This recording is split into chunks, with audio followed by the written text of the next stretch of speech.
हाँ चलिए ठीक है, अब आवाज आ रही होगी। हाँ जी अब आ रही होगी, अब आवाज आ रही होगी आप लोगों को। ओके चलिए, फिर ये आपके सारे सब्जेक्ट्स आ जाते हैं जीएस में, है ना। हिस्ट्री है, पॉलिटी है, जियोग्राफी है, जनरल साइंस है, इकोनॉमिक्स एंड करंट अफेयर है, इन सबसे मिलके है जीएस। और होता क्या है कि सभी सब्जेक्ट से जो क्वेश्चन आपके आते हैं वो जनरली 3 से 4 क्वेश्चन बनते हैं, ठीक है। कई बार कोई सब्जेक्ट हो सकता है कि स्किप हो जाए, बट जनरली जो क्वेश्चन का पैटर्न रहता है वो 3 to 4 क्वेश्चन का है, हमेशा रहता है। अगर मान लो कि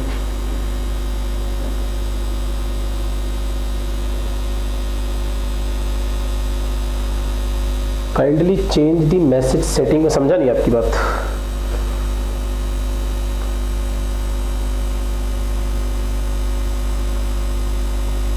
चलो तो यहाँ पे हम लोग जो है सो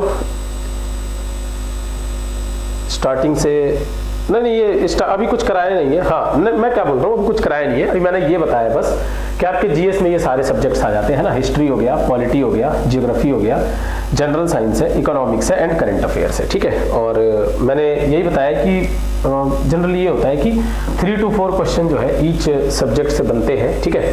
3 से 4 क्वेश्चन आने के चांस होते हैं। और आप बिल्कुल क्लास नोट्स पे ध्यान दें, ठीक है। तो आपके मान लो कि 20 क्वेश्चन आते हैं एग्जाम के अंदर में, तो आराम से आप इसमें 15 to 16 क्वेश्चन अटेम्प्ट कर सकते हो, सिर्फ क्लास नोट्स को ही पढ़ के, है ना। क्योंकि जनरली देखो जीके की खास बात ये भी है कि आप इन मार्क्स को ना अब बिल्कुल 5 से 10 मिनट में अटेम्प्ट कर सकते हो ना, ये ज़्यादा टाइम नहीं लेता है कि नहीं है। तो 5 से 10 मिनट में आप इन क्वेश्चंस को अटेम्प्ट कर सकते हो, और आपको 10 मिनट में इतने मार्क्स सिर्फ यही एक सब्जेक्ट दे भी सकता है। वॉइस की प्रॉब्लम है, औरों को है क्या? 1 मिनट।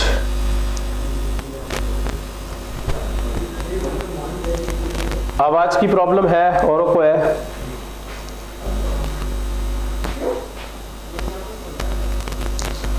कुछ ज़्यादातर स्टूडेंट्स सुन पा रहे हैं मेरे को, हो सकता है कि आपके नेट की प्रॉब्लम हो, एक बार चेक कीजिएगा, ठीक है। हाँ चलो ठीक है। चलो मैं आज जो शुरू करने जा रहा हूँ ना, ज्योग्राफी से शुरू कर रहा हूँ, ठीक है। ज्योग्राफी शुरू कर लें, सभी तैयार है ज्योग्राफी से?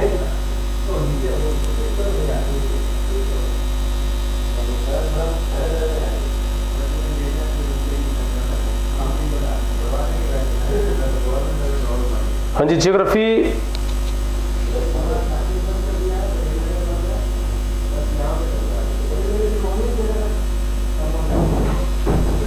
कोई बात नहीं है, मैं बिल्कुल बिल्कुल कन्वीनियंट रहेगा, आप टेंशन ना लो, ठीक है सर। पॉलिटी, अच्छा पॉलिटी भी कह रहे हैं कुछ बच्चे, कोई बात नहीं, अब जो आप कहोगे मैं शुरू कर दूंगा, ठीक है ना। हाँ तो कोई दिक्कत नहीं है, पॉलिटी कर दूं फिर।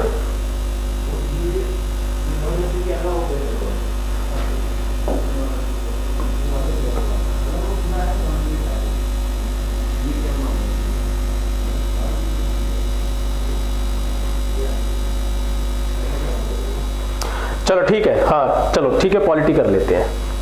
कुछ स्टूडेंट्स का पॉलिटी का डिमांड है। चलो वैसे सारे ही सब्जेक्ट करने हैं हमें तो, है ना, हमें तो सारे ही सब्जेक्ट करने हैं। तो आप अगर कहते हो तो कोई बात नहीं, हम यहाँ से शुरू कर लेते हैं, पॉलिटी से, राज्य व्यवस्था से। बिल्कुल यहाँ से आपके एग्जाम में 3 से 4 क्वेश्चन हमेशा बनता ही है इस सब्जेक्ट से, और बहुत ही इजी सब्जेक्ट होता है ये, ठीक है, बहुत ही इजी सब्जेक्ट होता है, ठीक है। तो थोड़ा सा बस आप इस पे ध्यान देना और आराम से ये कवर हो जाएगा, बिल्कुल भी मुश्किल सब्जेक्ट नहीं है ये। पहले मैं थोड़ा सा इंट्रोडक्शन देना चाहूँगा पॉलिटी का, ठीक है। पहले थोड़ा सा इसका इंट्रोडक्शन देख लेते हैं। हम पॉलिटी या राज्य व्यवस्था की बात करते हैं तो भाई आप इसको कह सकते हो कि आपके पॉलिटी सब्जेक्ट के ना, पॉलिटी के 2 कंपोनेंट होते हैं, है ना। There are 2 components. Please message to host.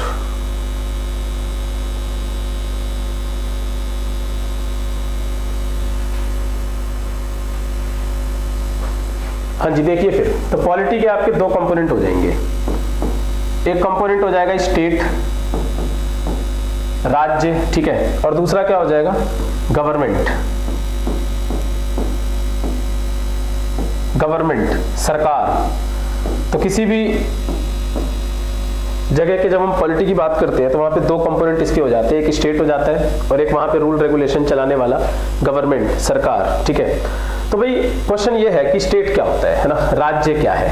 देखो मैं आपको एक चीज बता दूं कि पॉलिटी में ना राज्य शब्द का मतलब हमेशा सेम नहीं होता, याद रखना, ठीक है। पॉलिटी एक ऐसा सब्जेक्ट है जिसमें स्टेट वर्ड का मतलब वेरी करता है टाइम टू टाइम, हमेशा सेम नहीं होता। जब आप ना फंडामेंटल राइट पढ़ोगे, जब आप डीपीएसपी पढ़ोगे, आप जब ये सब्जेक्ट्स पढ़ोगे ना, तो यहाँ पे पॉलिटी का मतलब ना गवर्नमेंट है ना। मैं बताऊंगा जैसे जैसे ये टॉपिक्स आएंगे तो मैं आपको ये नोटिफाई करता चलूंगा कि जब आप फंडामेंटल राइट्स पढ़ते हो, डीपीएसपी पढ़ते हो, तो यहाँ पे पॉलिटी का मतलब किससे होता है, गवर्नमेंट से होता है ज्यादातर। वैसे आप आम मतलब स्टेट का मतलब किससे होता है, गवर्नमेंट से होता है। यहाँ पे स्टेट का मतलब गवर्नमेंट है जब आप फंडामेंटल राइट और डीपीएसपी पढ़ते हो। आप अपने आम भाषा में स्टेट का मतलब क्या जानते हो, प्रोविंस है ना, प्रांत है ना, जैसे हरियाणा स्टेट हो गया, पंजाब स्टेट हो गया, है ना। तो प्रांत का मतलब भी होता है स्टेट। लेकिन यहाँ पे अभी जो मैं पॉलिटी को डिफाइन कर रहा हूँ ना, तो यहाँ पे मेरा स्टेट का मतलब किससे है, कंट्री से है ना। पॉलिटी में हम स्टेट वर्ड कंट्री के लिए भी यूज करते हैं, देश के लिए भी यूज करते हैं। तो यहाँ पे जो मेरा मतलब है स्टेट का, वो कंट्री से है, देश से है। अब क्वेश्चन ये है कि स्टेट क्या होता है ना, व्हाट इज स्टेट, कि एक कंट्री क्या है, एक स्टेट क्या है। देखो किसी के पास भी अगर तीन चीजें होंगी तो वो स्टेट होगा। कौन कौन सी तीन चीजें होंगी, एक तो उसके पास डिफाइंड एरिया होना चाहिए, परिभाषित क्षेत्रफल होना चाहिए, है ना। पहली बात, उसके पास एक परिभाषित क्षेत्रफल होना चाहिए, डिफाइंड एरिया होना चाहिए। दूसरा कि उसके पास डिफाइंड पॉपुलेशन भी होना चाहिए, ठीक है, उसके पास एक परिभाषित जनसंख्या भी होना चाहिए, पॉपुलेशन, जनसंख्या। तीसरा कि वो सोवरेन होना चाहिए, संप्रभुत्व होना चाहिए, ठीक है, वो सोवरेन होना चाहिए, संप्रभुत्व होना चाहिए। तो भाई किसी के भी पास अगर ये तीन चीजें हैं तो आप समझ लो कि वो एक कंट्री है ना, वो एक स्टेट है। ये आपके स्टेट का डेफिनेशन हो जाता है कि ये तीन चीजें होनी चाहिए उसके पास। नेटवर्क डिस्कनेक्ट हो गया था। अच्छा देखो मैंने क्या बताया, मैं पॉलिटी को डिफाइन कर रहा हूं, इसके दो कंपोनेंट है, एक स्टेट हो गया, एक गवर्नमेंट हो गया। यहाँ पे स्टेट वर्ड का यूज मैंने कंट्री के लिए किया है, देश के लिए किया है। और एक स्टेट क्या है, एक कंट्री क्या है, तो जिसके पास भी अगर ये तीन चीजें हैं कि उसके पास एक परिभाषित क्षेत्रफल हो, डिफाइंड एरिया हो, एक डिफाइंड पॉपुलेशन हो, परिभाषित जनसंख्या हो, और वो संप्रभुत्व हो, सोवरेन हो, तो वो एक स्टेट है। आप देखो इसका मतलब तो समझ गए आप कि डिफाइंड एरिया का मतलब क्या है, डिफाइंड पॉपुलेशन का मतलब क्या है। लेकिन हो सकता है कि मुझे आपको समझाने की जरूरत पड़े कि सोवरेन का मतलब क्या होता है, सोवरेनिटी का मतलब क्या होता है ना। तो मैं थोड़ा सा आपको ये बता दूं कि सोवरेन का मतलब क्या होता है। अब जैसे लाइक देखो इंडिया है तो इंडिया एक कंट्री है ना, एक स्टेट है। कैसे, क्योंकि इंडिया के पास एक डिफाइंड एरिया भी है। हमारे भारत का एरिया कितना है, 32,87,263 kilometre square. This is the area of India. हमारे पास एक डिफाइंड एरिया है, हमारे पास एक डिफाइंड पॉपुलेशन भी है कि नहीं है, 121 करोड़, जो कि 2011 के सेंसस के अकॉर्डिंग है 121 करोड़। और हम संप्रभुत्व भी है। संप्रभुत्व का मतलब क्या होता है, सोवरेन का मतलब, भाई अगर हमारी गवर्नमेंट को अपने कंट्री में कोई लॉ बनाना है, ठीक है, या कोई भी, सोवरेन के आगे संप्रभुत्व लिखा है ये हिंदी में, संप्रभुत्व। तो इंडिया को कोई भी लॉ बनाना है या अपने कंट्री में कोई भी डिसीजन लेना है, तो ऐसा तो नहीं है ना कि हम चाइना से ये चीज पूछने जाए या अमेरिका से पूछने जाए कि हम ये करें या ना करें अपनी कंट्री के अंदर। हमें किसी से पूछने की आवश्यकता नहीं है इस बारे में, है ना। तो यही चीज होती है सोवरेनिटी, यही चीज सोवरेनिटी है, यही चीज संप्रभुत्वता है कि हम अपने कंट्री के अंदर में कोई डिसीजन ले सकते हैं। इसके लिए हमें किसी से पूछने की आवश्यकता नहीं है ना। तो ये आपका स्टेट हो जाता है, डिफाइंड एरिया, डिफाइंड पॉपुलेशन और सोवरेनिटी, ये तीन चीजें होनी चाहिए। ठीक है, क्लियर है सभी को। स्टेट क्या होता है, कंट्री क्या होता है, क्लियर है सभी को।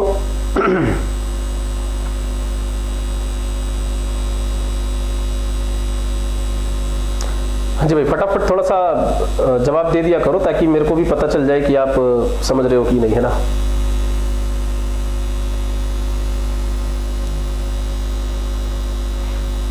चलिए आगे देखते हैं। चलिए ठीक है। अब हम बात कर रहे हैं गवर्नमेंट की, सरकार की। तो भाई सरकार क्या है, जो कंट्री के अंदर में रूल रेगुलेशन बनाए, रूल रेगुलेशन को इम्प्लीमेंट करे, उसकी रक्षा करे, है ना, यही सरकार है। तो ना गवर्नमेंट के 3 ऑर्गन्स होते हैं, जरा उन ऑर्गन्स को देखते हैं हम, ठीक है। देखो मैं गवर्नमेंट के 3 ऑर्गन्स लिख रहा हूं। तो सबसे पहला जो ऑर्गन है वो है लेजिस्लेटिव,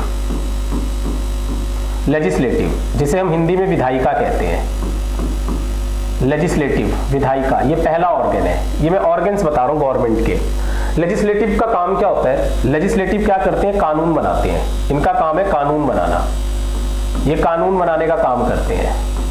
इनेक्ट लॉ, आप एमएलए चुनते हो, आप एमपी चुनते हो, है ना, ये सब के सब लेजिस्लेटिव कहलाते हैं। एमएलए, एमपी, ये सारे मिलके लेजिस्लेटिव कहलाते हैं। हाँ, नोट्स बना लो साथ के साथ, ठीक है। सोवरेन के बारे में बता दो। सोवरेन मैंने बताया ना कि सोवरेन का मतलब क्या होता है कि कोई भी डिसीजन लेने के लिए फ्री हो वो, है ना, किसी के अंतर्गत ना हो। हम अपने इंडिया में कुछ भी हम डिसीजन ले सकते हैं, इसके लिए हमें किसी से पूछने की जरूरत नहीं है, इजाजत लेने की जरूरत नहीं है किसी दूसरे कंट्री से। ये चीज होता है सोवरेन, सोवरेनिटी। तो गवर्नमेंट का ये ऑर्गन हो गया लेजिस्लेटिव, जिसका काम होता है कानून बनाना। आप एमपी चुनते हो, एमएलए चुनते हो, ये सारे मिलके लेजिस्लेटिव कहलाते हैं। इन सबको लेजिस्लेटिव कहा जाता है। गवर्नमेंट का दूसरा ऑर्गन मैं यहाँ पे लिख रहा हूँ, दूसरा ऑर्गन होता है एग्जीक्यूटिव। ये सेकंड ऑर्गन हो गया गवर्नमेंट का। इसको हिंदी में कहते हैं कार्यपालिका। हाँ जी, कार्यपालिका कहते हैं इसको। तो कार्यपालिका का काम क्या होता है? एग्जीक्यूटिव का काम क्या होता है? ये एग्जीक्यूटिव या कार्यपालिका क्या करते हैं कि इस बनाए गए कानून के अनुसार काम करते हैं, है ना, कानून के अकॉर्डिंग ये वर्क करते हैं, या फिर कानून को इम्प्लीमेंट करने का काम करते हैं। ये बिल्कुल स्लो ही है, और देखो नोट्स आपको मिल जाएगा, आप टेंशन ना लो, ठीक है। समझने पे ध्यान दो थोड़ा, आप समझने पे ध्यान दो, वो आपको प्रोवाइड करा दूंगा, ठीक है। चलो जी, तो एग्जीक्यूटिव जो है, कार्यपालिका, ये बनाए गए कानून के अनुसार काम करता है। जैसे कि ना मिनिस्टर्स वगैरह होते हैं, लाइक जैसे रेल मिनिस्टर हो गया, डिफेंस मिनिस्टर हो गया, है ना, ये सारे के सारे एग्जीक्यूटिव हो जाएंगे, ये सारे के सारे कार्यपालिका हो जाएंगे। मिनिस्टर्स वगैरह आते हैं इसके अंतर्गत। आईएएस, आईपीएस, इन सबको भी आप एग्जीक्यूटिव में रख सकते हो, कार्यपालिका में रख सकते हो। कोई भी जो इस कानून को इम्प्लीमेंट करे, लागू करे, कानून के अनुसार कार्य करे, उस सभी को एग्जीक्यूटिव कहा जाता है, कार्यपालिका कहा जाता है। ये तीसरा ऑर्गन हो जाता है गवर्नमेंट का। अब हम गवर्नमेंट के थर्ड ऑर्गन के बारे में जानते हैं जरा, ठीक है। तीसरा ऑर्गन देख लेते हैं। चलो जी, तो तीसरा ऑर्गन जो है गवर्नमेंट का वो है जुडिशरी। जुडिशरी, जिसको हम हिंदी में कहते हैं न्यायपालिका। जुडिशरी, न्यायपालिका। तो भाई जुडिशरी का क्या काम है?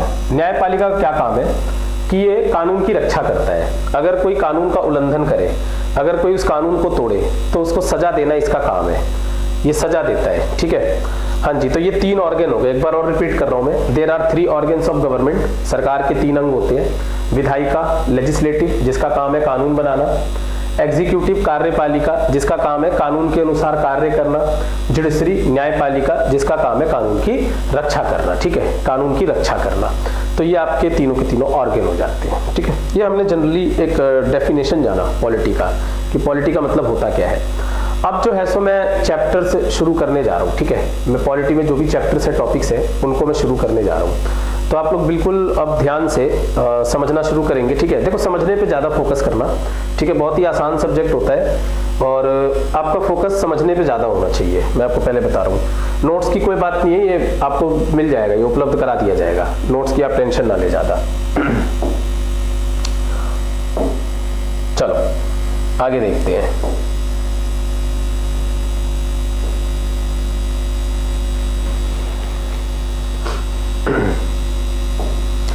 तो भाई मैं जो टॉपिक शुरू करने जा रहा हूं पहले पॉलिटी में, मैं प्रीएम्बल से शुरू कर रहा हूं, ठीक है। अपना जो पहला टॉपिक होगा प्रस्तावना, प्रीएम्बल होगा, इसको पढ़ते हैं जरा कि प्रीएम्बल का मतलब क्या होता है, प्रस्तावना का मतलब क्या होता है। देखो आप ना कोई भी बुक पढ़ते हो, कभी भी आपने कोई भी बुक पढ़ा होगा, तो उसमें आप देखते हो कि एक पेज ना प्रीफेस का होता है, इंट्रोडक्शन का होता है। उसमें राइटर ने अपनी इच्छाओं को लिखा होता है कि वो ये पुस्तक किसे समर्पित कर रहा है, या जो भी है ना। तो वैसे ही हमारे कॉन्स्टिट्यूशन में एक परिचय वाला पेज है जिसका नाम है प्रीएम्बल, जिसका नाम है प्रस्तावना। तो आप सिंपली कह सकते हो कि what is preamble? It is introduction of the constitution या प्रीफेस ऑफ द कॉन्स्टिट्यूशन, कि यह संविधान की भूमिका है ना, संविधान की भूमिका है या संविधान का परिचय है। It is preface of the constitution, हमारे संविधान की भूमिका है ये, डिफाइन हमारे संविधान के बारे में परिचय देता है प्रीफेस, ठीक है ना, प्रस्तावना। तो प्रस्तावना से मेनली क्वेश्चन क्या बनता है, ठीक है, अगर बात की जाए कि प्रस्तावना से क्वेश्चन क्या बनता है, तो शुरुआत में प्रस्तावना को लेकर ये एक बहुत ही बड़ी समस्या थी कि ये हमारे संविधान का भाग होता है या नहीं होता। देखो ये ठीक उसी तरीके से है जिस तरह आप बुक के प्रीफेस को अपने सिलेबस का पार्ट नहीं मानते, आप उसे अपने सिलेबस का पार्ट नहीं मानते ना, कभी नहीं पढ़ते उसे, कभी याद करने की कोशिश नहीं करते। तो वैसे ही इसको भी लेके कंफ्यूजन रहा शुरुआत में कि प्रस्तावना हमारे कॉन्स्टिट्यूशन का पार्ट होता है या नहीं होता है। देखो जब भी हमारे संविधान से रिलेटेड कोई भी प्रॉब्लम होगी ना, कोई भी समस्या होगी, और ज्यादा स्लो जाऊंगा ना तो एक साल में भी खत्म नहीं होगा, बहुत स्लो पढ़ा रहा हूं, 2 साल में भी खत्म नहीं होगा, इससे स्लो क्या पढ़ाऊं मैं, अब ये बताओ मेरे को। एकदम डिफाइन करता चल रहा हूं चीजों को अच्छे से, और मैं पहले ही बोल रहा हूं कि समझने पे ध्यान दो थोड़ा इसे। अगेन मैं आपको कह रहा हूं कि समझने पे ध्यान दो ज्यादा।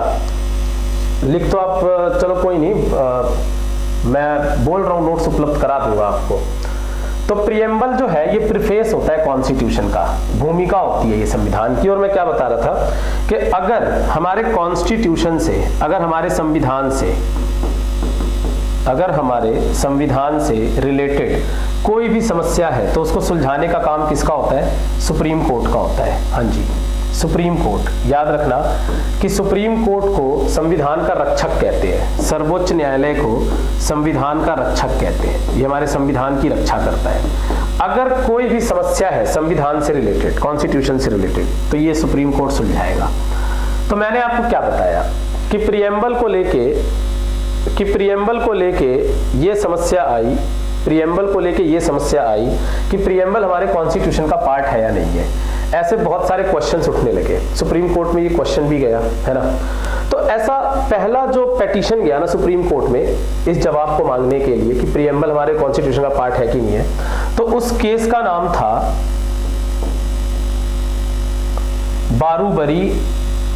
बारूबरी यूनियन। ये इस केस का नाम था, बारूबरी संघ कहते हैं इसको, बारूबरी संघ कहते हैं इसको। ये एक यूनियन था, है ना, जिसने 1960 में, 1960 में, जिसने सुप्रीम कोर्ट में पहली बार ये पेटिशन डाला कि हाँ भाई हमें बताओ कि प्रीएम्बल कॉन्स्टिट्यूशन का पार्ट है या नहीं है। तो इस टाइम सुप्रीम कोर्ट ने मना कर दिया। सुप्रीम कोर्ट ने कहा कि preamble is not a part of constitution, कि प्रस्तावना हमारे संविधान का भाग नहीं है। याद रखना, ठीक है, कि 1960 में बारूबरी केस में सुप्रीम कोर्ट ने डिनाई कर दिया, मना कर दिया, ठीक है, कि प्रस्तावना हमारे संविधान का भाग नहीं है।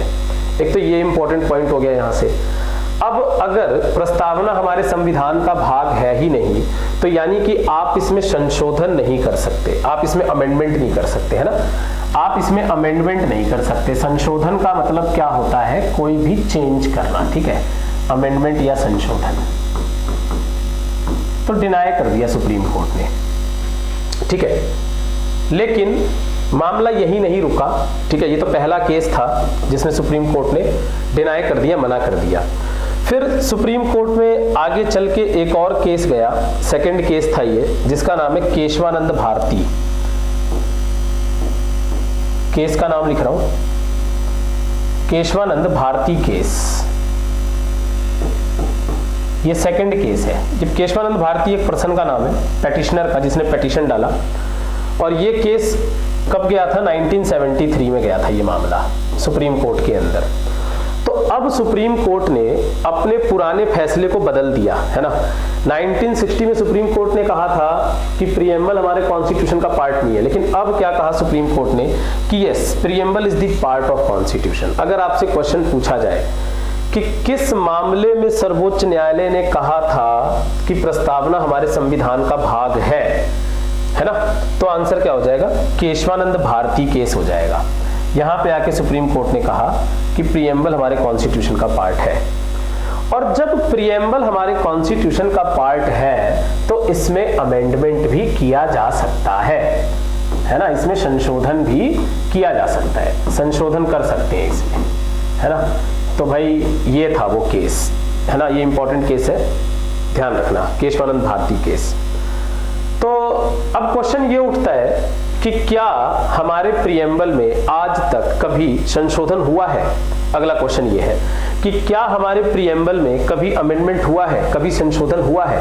तो जी हाँ, बिल्कुल हुआ है। तो जानते हैं कि ये संशोधन कब हुआ था। ठीक है, जो अगला पॉइंट है वो इस चीज से रिलेटेड है। चलो देखो जी, ये बात है 1976 की।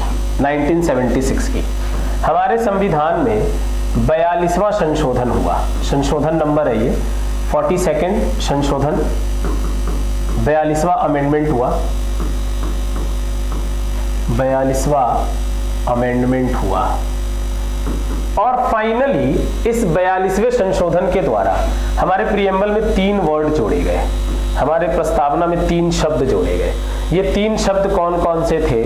एक तो था सेक्युलर, यानी कि सेक्युलर का मतलब होता है धर्मनिरपेक्ष,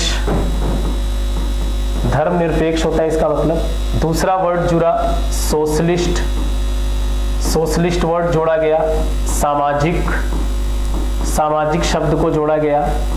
और तीसरा वर्ड जुड़ा इंटीग्रिटी, इंटीग्रिटी अखंडता, अखंडता शब्द को जोड़ा गया। तो ये 3 शब्द 42वें संशोधन के द्वारा हमारे प्रस्तावना में जोड़े गए थे।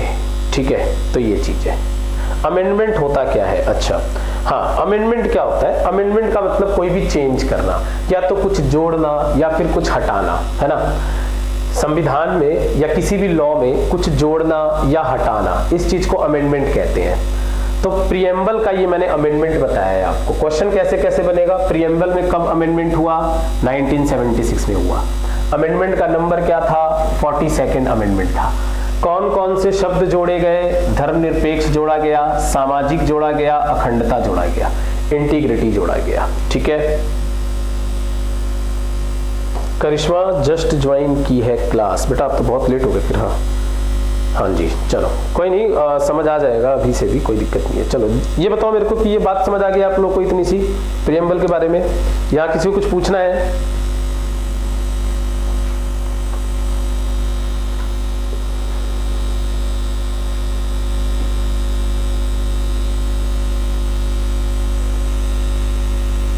चलिए ठीक है, वेरी गुड।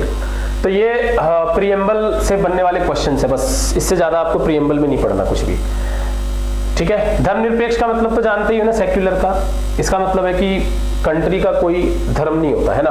जैसे हमारा इंडिया है, तो हमारे इंडिया का कोई रिलीजन नहीं है ना। हम सभी धर्म को बराबर मानते हैं। स्टेट हैज नो रिलीजन, कि कंट्री का कोई अपना धर्म ना हो, रिलीजन ना हो, ये होता है सेक्युलर का मतलब। सोशलिस्ट भी आप जानते ही हो। सामाजिक का मतलब क्या होता है, इंटीग्रिटी भी आपको पता ही है, अखंडता, है ना, एक साथ रहना, इंटीग्रिटी मतलब।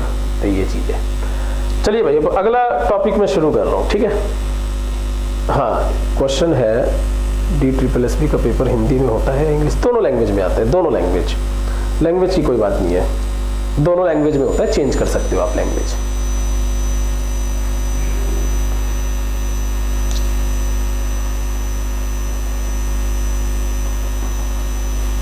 चलो जी आगे देखते हैं। अगला टॉपिक में शुरू कर रहा हूँ। अगला टॉपिक है,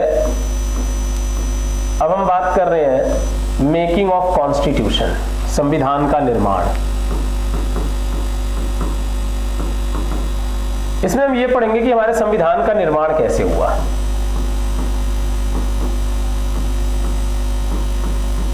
भारतीय संविधान का निर्माण, क्या क्या चीजें रही, किस तरह से कैसे क्या रहा, इन चीजों को जानेंगे हम इसमें मेकिंग ऑफ कॉन्स्टिट्यूशन में। हाँ जी, तो भाई देखो, संविधान के निर्माण के लिए एक संविधान सभा बनाया जाना था, एक कॉन्स्टिट्यूशन असेंबली।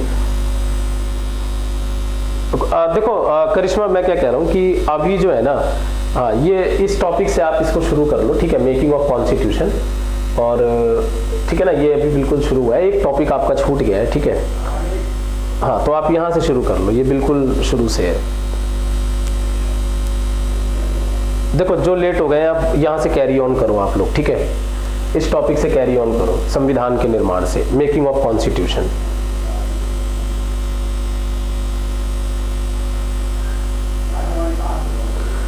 किसी का क्वेश्चन है कि जी के कितने, हाँ रिकॉर्डेड देख लेना है ना, और अगर कुछ नहीं समझ आएगा तो अगली क्लास में मैं हूँ ना, फिर मैं बता दूंगा आपको नेक्स्ट क्लास में। जी के कितने दिन में हो जाएगा? देखो जी के का सिलेबस लगभग उतना ही होता है जितना आपका इंग्लिश मैथ में टाइम लगता है, ठीक है। हाँ तो ये चीज़ है। चलो जी, तो संविधान के निर्माण के लिए एक संविधान सभा बनाया जाना था, एक कॉन्स्टिट्यूशन असेंबली बनाया जाना था।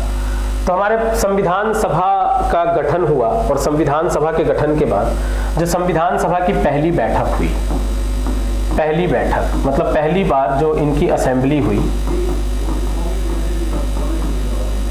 अगर हम संविधान सभा के फर्स्ट असेंबली की बात करते हैं कि पहली बार कब इनकी बैठक हुई थी, तो संविधान सभा की पहली बैठक 9 दिसंबर 1946 को हुई थी। पहली बार सारे के सारे मेंबर 9 दिसंबर 1946 को मिले थे, ठीक है, पहली बैठक। इसी दिन डॉक्टर सच्चिदानंद सिन्हा को, डॉक्टर सच्चिदानंद सिन्हा, इनको कॉन्स्टिट्यूएंट असेंबली का, संविधान सभा का टेम्परेरी प्रेसिडेंट चुना गया। टेम्परेरी प्रेसिडेंट चुना था इन्हें।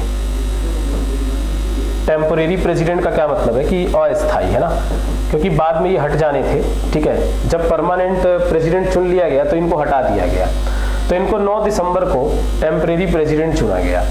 उसके बाद 11 दिसंबर को कॉन्स्टिट्यूएंट असेंबली के प्रेसिडेंट के लिए वोटिंग हुई, चुनाव हुआ, और 11 दिसंबर को अब जो डॉक्टर राजेंद्र प्रसाद थे,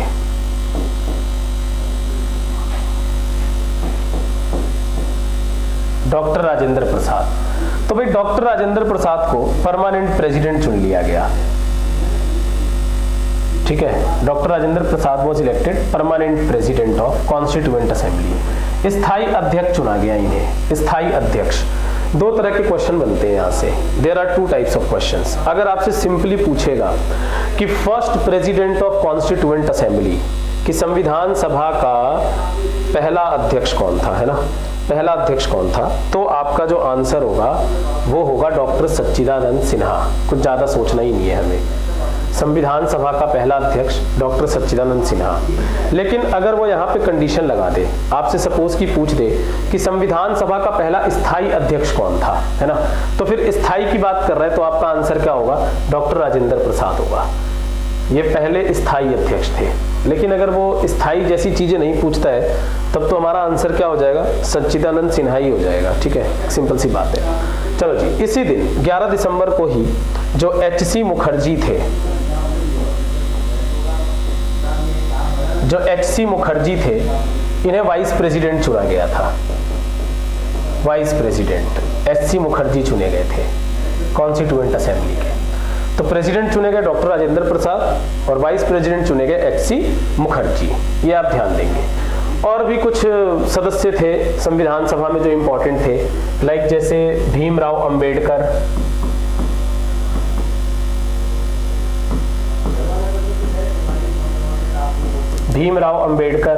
तो इन्हें संविधान सभा का ड्राफ्टिंग कमेटी का अध्यक्ष चुना गया था।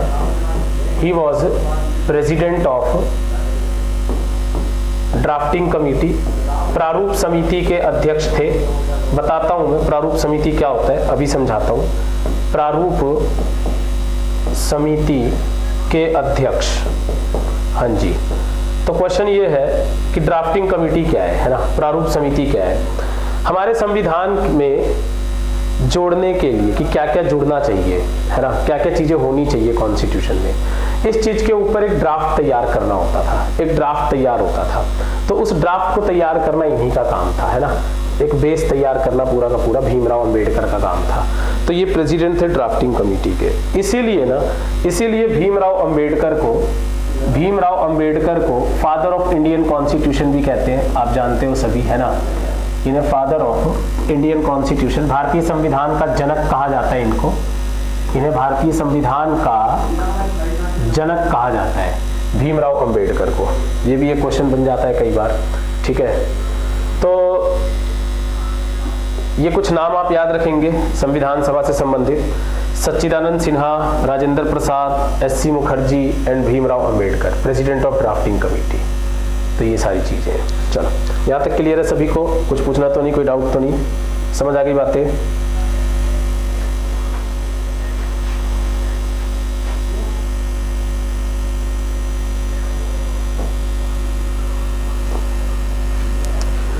चलिए, वेरी गुड, ओके।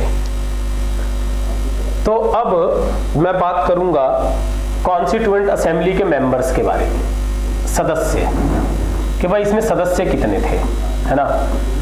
संविधान सभा में सदस्य कितने थे?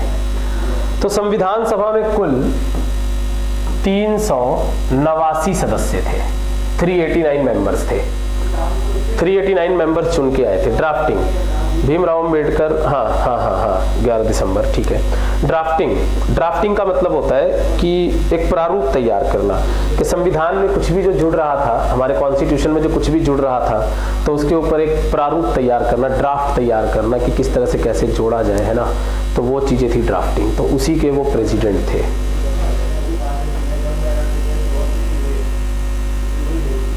हाँ, भीमराव, ये वही डेट है सारा का सारा, है ना। 11 दिसंबर को ही ये सारे काम हुए थे, ठीक है, 11 दिसंबर।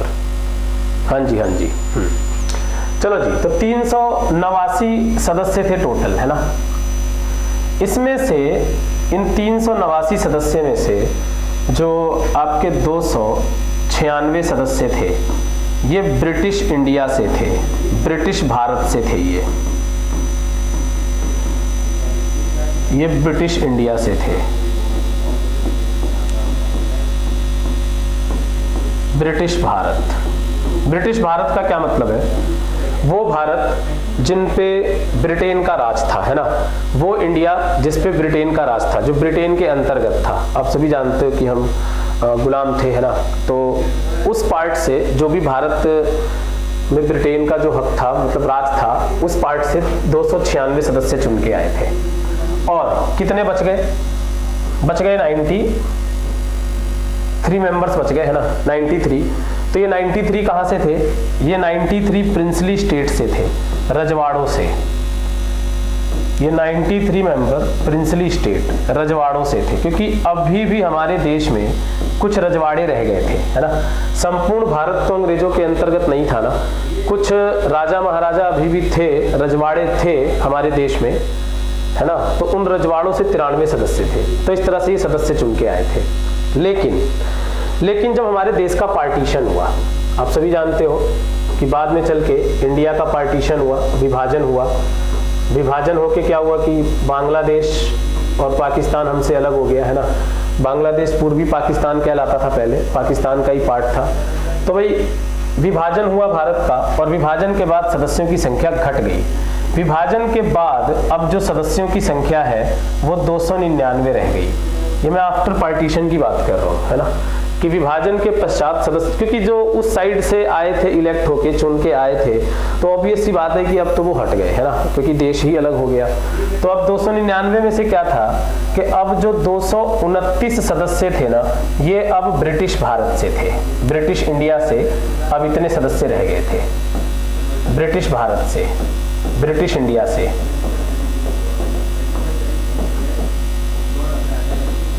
ठीक है, 229 सदस्य रह गए थे। और कितने बच गए? 70 रह गए, है ना। तो 70 सदस्य थे, अब ये रजवाड़ों से रह गए थे, प्रिंसली स्टेट से रह गए थे। 70 सदस्य प्रिंसली स्टेट से रह गए थे, रजवाड़ों से रह गए थे, है ना। तो इस तरह से मतलब कि अब ये सदस्यों की संख्या रह गई थी संविधान सभा के अंदर। ठीक है, चलो, क्लियर है सभी को? ये पॉइंट क्लियर है मेंबर्स का संविधान सभा में?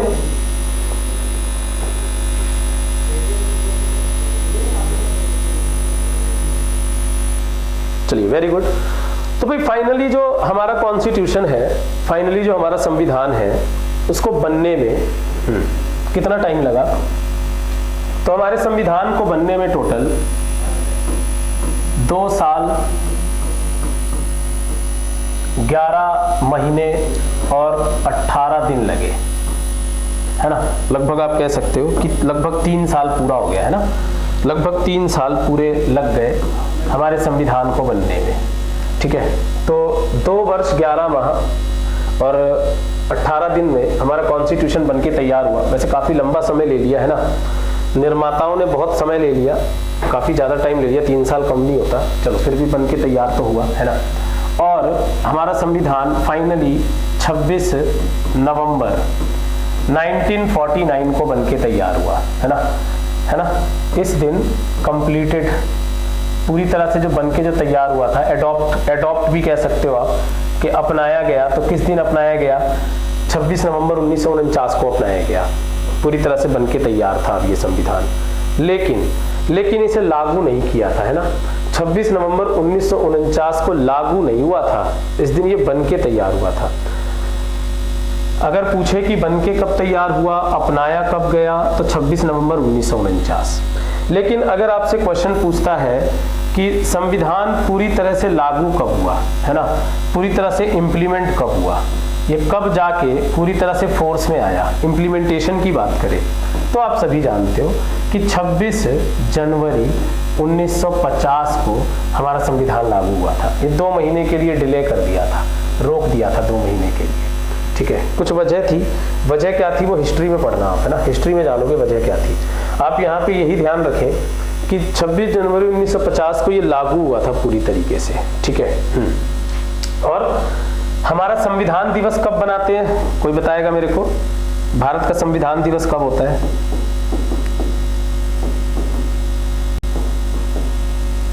कॉन्स्टिट्यूशन डे,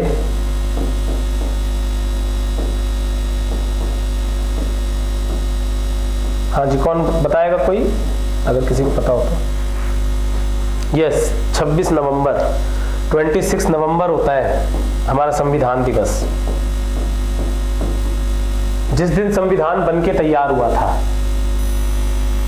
तो उसी डे को संविधान दिवस के रूप में मनाया जाता है, कॉन्स्टिट्यूशन डे के रूप में मनाया जाता है, ठीक है। एक क्वेश्चन और बनता है यहाँ से, एक क्वेश्चन ये बनता है कि संविधान सभा की लास्ट मीटिंग किस दिन हुई थी? लास्ट मीटिंग, आखिरी बार कब मिले थे ये? पहली मीटिंग तो हमने जान ही लिया, 9 दिसंबर, अभी पीछे पढ़ के आए हो, पहली बार 9 दिसंबर 1946 को मिले थे। लेकिन लास्ट मीटिंग कब हुई थी? तो लास्ट मीटिंग का आंसर होता है 24 जनवरी 1950, 24 जनवरी 1950। 24 जनवरी 1950 को ये लोग आखिरी बार मिले थे, और उसके बाद फिर संविधान सभा को भंग कर दिया गया, क्योंकि अब संविधान सभा का कोई काम रह ही नहीं गया, अब तो संविधान बनके तैयार था, है ना। तो ये लास्ट बार इस दिन मिले थे, 24 जनवरी 1950 को, और फाइनली इस तरह से संविधान हमारा बनके तैयार हुआ, ठीक है। चलो जी, यहाँ तक क्लियर है सभी को? फटाफट आंसर दे दो मेरे को, फिर मैं आगे चलता हूँ।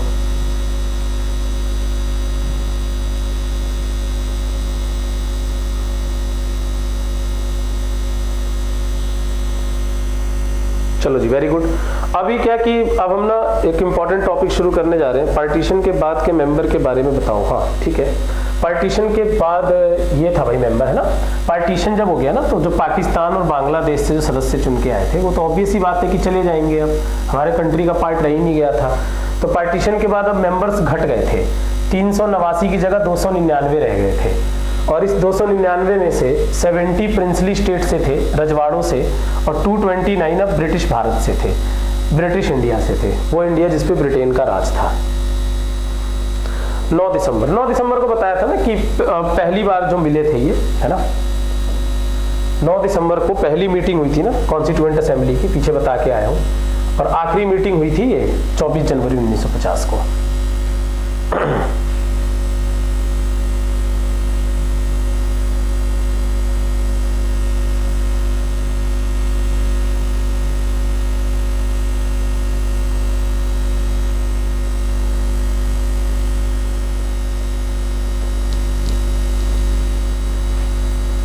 चलो भाई आगे आ जाते हैं। अब मैं एक बहुत ही इंपॉर्टेंट टॉपिक शुरू करने जा रहा हूं, और यहाँ से क्वेश्चन खूब बनते हैं, है ना, ध्यान देना जरा। और इस टॉपिक का नाम है फंडामेंटल राइट। तो आज हम लोग पॉलिटी में फंडामेंटल राइट से अभी शुरू कर रहे हैं। अगला टॉपिक मौलिक अधिकार।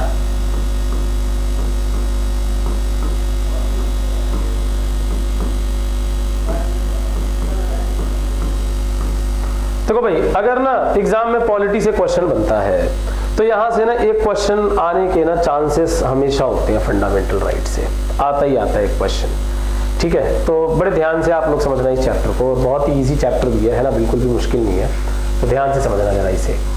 फंडामेंटल राइट हमारे कॉन्स्टिट्यूशन के पार्ट 3 में आता है।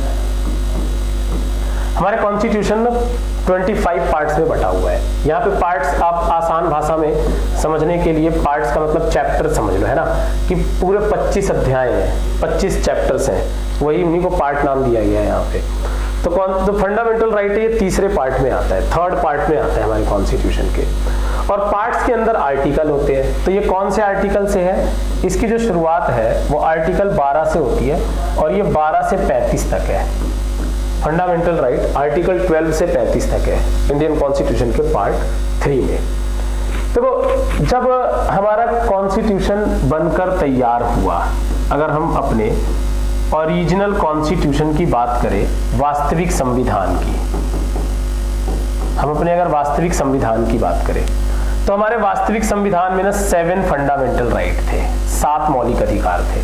क्वेश्चन पूछेगा कि वास्तविक संविधान में कितने मौलिक अधिकार थे, तो 7 मौलिक अधिकार थे। लेकिन अगर आप, हाँ ये मूल संविधान की बात कर रहे हैं हम, लेकिन अगर आप प्रेजेंट की बात करोगे कि अभी प्रेजेंट में, वर्तमान में कितने मौलिक अधिकार है हमारे संविधान में, तो अभी प्रेजेंट में 6 है। एक डिलीट कर दिया है ना, एक हटा दिया गया, एक जो है हटा दिया, तो प्रेजेंट में टोटल 6 फंडामेंटल राइट्स रह जाते हैं हमारे कॉन्स्टिट्यूशन के अंदर में। पहले एक बार हम क्या करते हैं कि इनका लिस्ट बना लेते हैं, ठीक है, कि ये कौन कौन से है ये, है ना, और कौन सा हट गया, है ना, ये भी जानेंगे कि किसे हटा दिया गया। जो ये 7 से 6 हुआ तो एक हटा कौन सा, चलो देखते हैं जरा, ठीक है। चलो पहले हम लिस्ट बनाते हैं। तो ये फंडामेंटल राइट में सबसे पहले आता है आपका right to equality. Right to equality, समानता का अधिकार।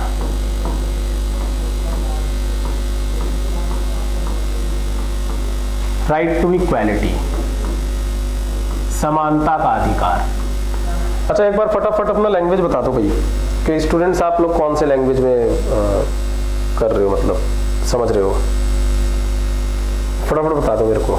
अगर सारे इंग्लिश वाले निकले तो फिर मैं, हाँ चलो हिंदी है, ओके, चलो पर्पस यही था कि हिंदी है, चलो कोई नहीं, तब तो दोनों ही लैंग्वेज रखते हैं, है ना। हाँ जी, तो समानता का अधिकार, राइट टू इक्वालिटी। ये राइट टू इक्वालिटी जो है ये आर्टिकल 14 से 18 तक आता है, ठीक है। आर्टिकल 14 से 18 राइट टू इक्वालिटी आता है। सेकंड है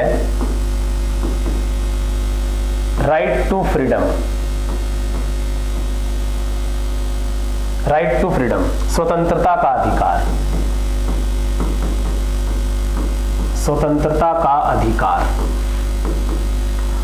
ये हमारे संविधान के आर्टिकल 19 से 22 तक आता है, 19 to 22, 19 से 22 आता है राइट टू फ्रीडम।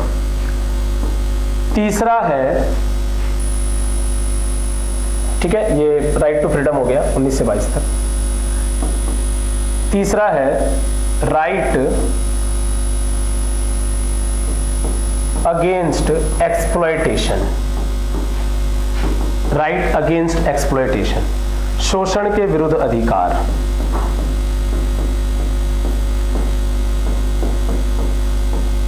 शोषण के विरुद्ध अधिकार, ये हमारे कॉन्स्टिट्यूशन के आर्टिकल 23 एंड 24 में आता है, अनुच्छेद 23 और 24 में। फिर अगला राइट है आपका राइट अगेंस्ट एक्सप्लॉयटेशन के बाद right to freedom of religion. Right to freedom of religion, धार्मिक स्वतंत्रता का अधिकार, धार्मिक स्वतंत्रता का अधिकार। ये हमारे कॉन्स्टिट्यूशन के आर्टिकल 25 से 28 तक आता है, अनुच्छेद 25 से 28 तक आता है। हाँ जी, वेरी गुड, किसी ने सब लिख दिया, बहुत अच्छे। चलो आगे देखते हैं। तो ये 4 ये हो गए, और जानते हैं कौन कौन से हैं। 5वां है कल्चरल एंड एजुकेशनल राइट, या एजुकेशनल या कल्चरल भी कह लो, कोई फर्क नहीं पड़ता। कल्चरल एंड एजुकेशनल राइट, सांस्कृतिक और शैक्षिक अधिकार, ये हिंदी में हो जाएगा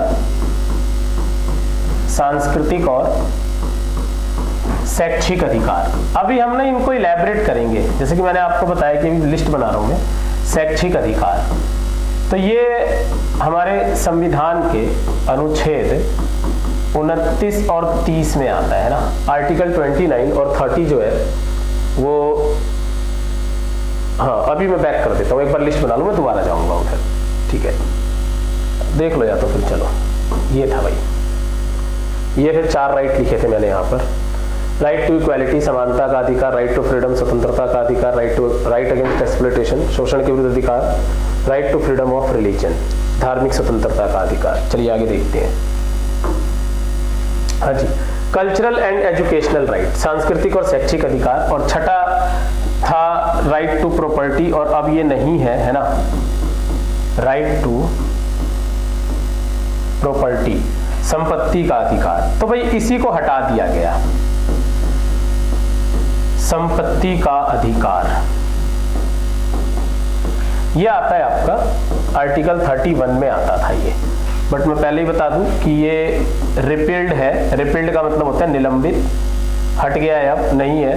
कब हटा, क्यों हटा, अभी बताता हूं थोड़ी देर में, ठीक है, थोड़ी देर में बताता हूं कब हटा, क्यों हटा। तो आर्टिकल 31 तो अब नहीं है, ठीक है। और जो अगला राइट है आपका वो है right to constitutional remedies, right to constitutional remedies, संवैधानिक उपचारों का अधिकार।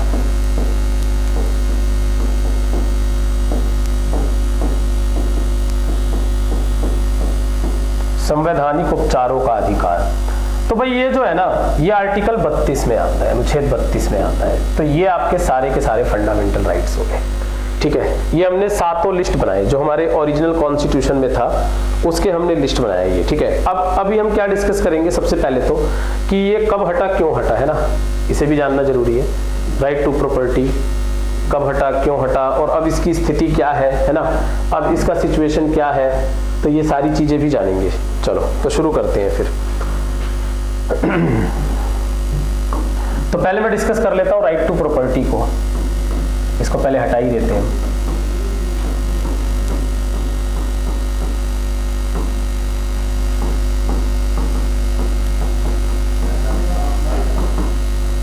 ये जो संपत्ति का अधिकार है ना, इसको 1978 में हटाया गया था, 1978 में हटाया गया था, और इसे 44th अमेंडमेंट से हटाया था, 44वें संशोधन से हटाया था। संशोधन का भी नंबर पूछ दिया जाता है ना। तो 44वें संशोधन के द्वारा 1978 में हटा दिया गया राइट टू प्रॉपर्टी को। और इस तरह से आर्टिकल 31 जब हटा तो हमारे संविधान में 6 मौलिक अधिकार रह गए। हटाने की जरूरत क्यों पड़ी, है ना, इसको क्यों हटाया गया। लास्ट वाली स्लाइड, ओके, ये लो जी लास्ट वाली स्लाइड।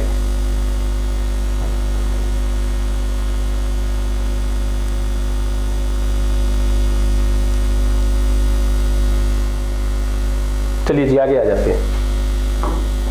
तो भाई 1978 में राइट टू प्रॉपर्टी हटा और 44th अमेंडमेंट से हटा। क्यों हटाया गया, क्वेश्चन उठता है कि क्यों हटा।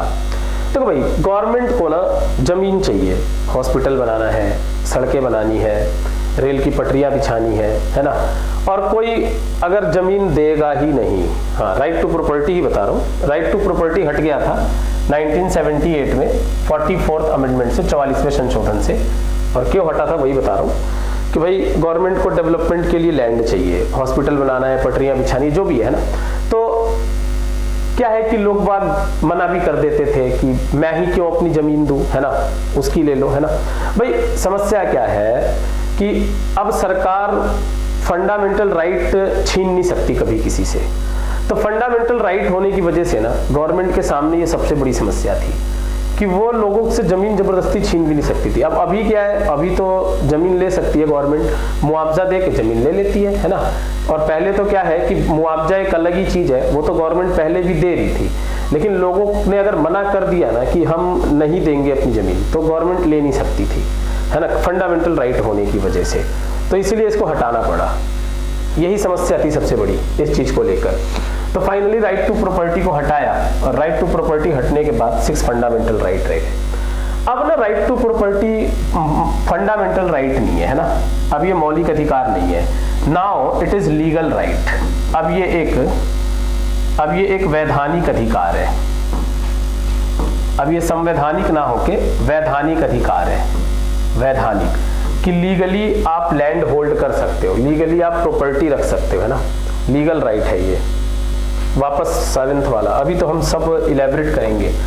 7th जो था ना, राइट टू कॉन्स्टिट्यूशनल रेमेडी था, ये मैंने देखो अभी एक भी राइट मैंने समझाया नहीं है, लिस्ट बनाया है, सारा समझेंगे ये, ठीक है, अभी हम सारा समझेंगे दोबारा बिल्कुल अच्छे से, तो उसके लिए आप घबराएं ना बिल्कुल भी। हाँ, तो अब ना right to property legal right है, वैधानिक अधिकार है, और अब ये हमारे कॉन्स्टिट्यूशन के आर्टिकल 300A में आता है। अब ये आर्टिकल 300A में है, अनुच्छेद 300A में है, पार्ट 12 में जाकर। फंडामेंटल राइट तो नहीं है ना। अगर मैं पूछ दूं या कोई भी पूछे आपसे कि अब राइट टू प्रॉपर्टी कैसा राइट है, तो अब ये एक लीगल राइट है, अब ये एक वैधानिक अधिकार है, ना कि संवैधानिक अधिकार है, ना कि फंडामेंटल राइट है ना, ना कि फंडामेंटल राइट है, मौलिक अधिकार नहीं है अब ये एक वैधानिक अधिकार है, ठीक है। चलिए भाई फटाफट बता दो, ये समझ आ गया, कोई दिक्कत यहाँ पे, क्लियर है आप सभी को ये?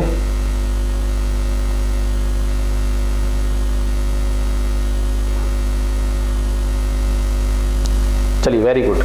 तो अभी क्या, अब हम लोग एक एक करके इन राइट्स को समझते हैं ना, ये सारे राइट्स को हम समझेंगे डीपली, अच्छे समझेंगे पूरा, बहुत इंपॉर्टेंट रहता है एग्जाम पॉइंट ऑफ व्यू से।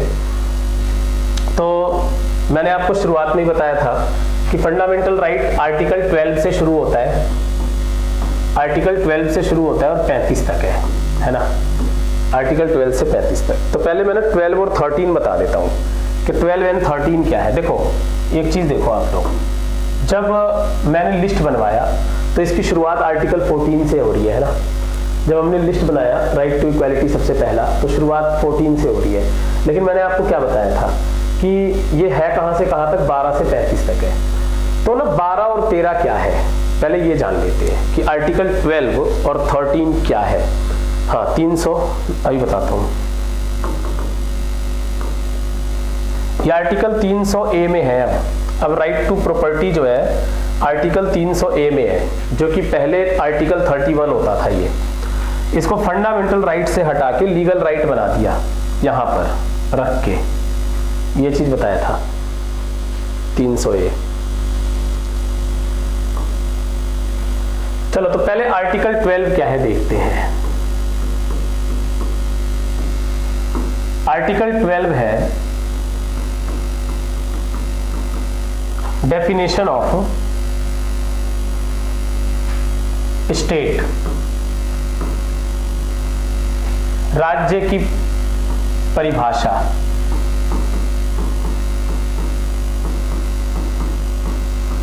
डेफिनेशन ऑफ स्टेट, राज्य की परिभाषा। अब मैं आपको ना पार्लियामेंट है ना, संसद, भाई अमेंडमेंट का काम ही पार्लियामेंट का होता है, संसद का होता है।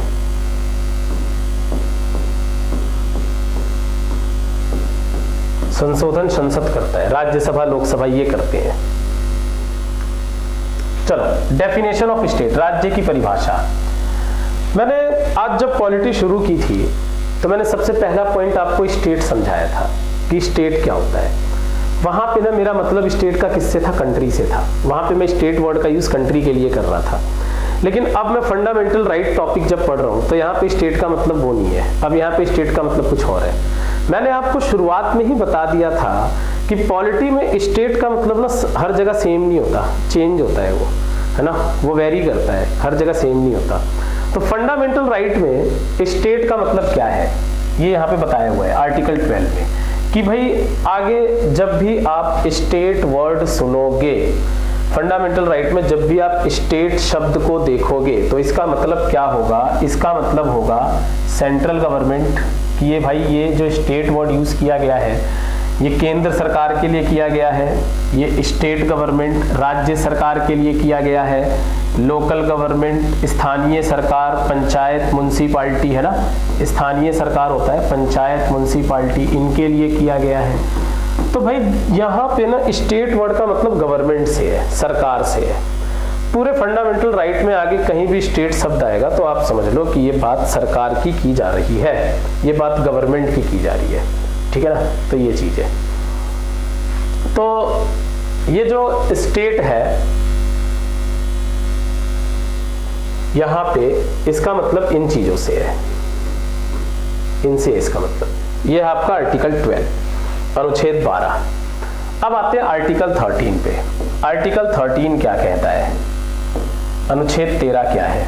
अनुच्छेद 13 है कि स्टेट जो है सो राज्य, अब देखो मैंने राज्य शब्द यूज कर लिया ना, स्टेट शब्द यूज कर लिया, तो स्टेट का मतलब इनसे है, ये इनके बारे में बोल रहा है वो, कि central government, state government, local government, कि स्टेट भाई कोई भी ऐसा लॉ नहीं बना सकता, स्टेट कोई भी ऐसा कानून नहीं बना सकता जो किसी मौलिक अधिकार का उल्लंघन करे, है ना।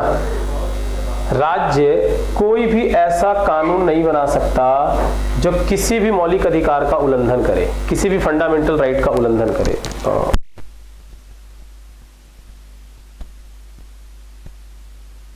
हाँ जी, देखते हैं आगे, चलो। तो राज्य कोई भी ऐसा कानून, आप सभी को आवाज आ रही है मेरी?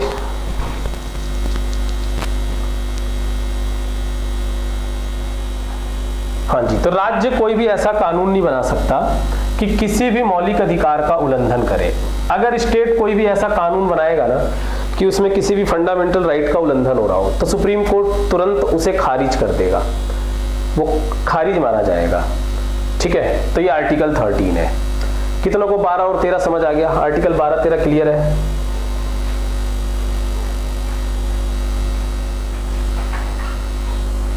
चलिए, बहुत अच्छे। आर्टिकल 13 मैंने सिंपली क्या बताया, लोकल गवर्नमेंट होता है पंचायत, म्युनिसिपैलिटी, है ना, नगर निगम, पंचायत, ये होता है लोकल गवर्नमेंट।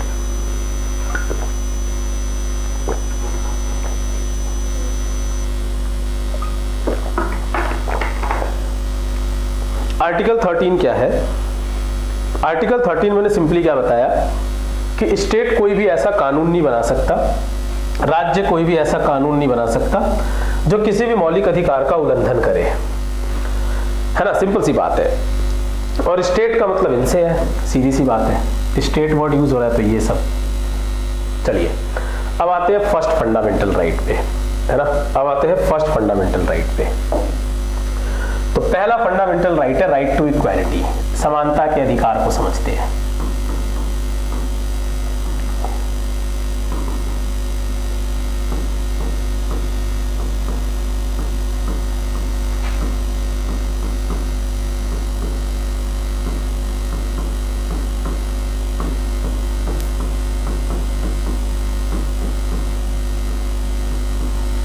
ये आर्टिकल 14 से 18 आता है।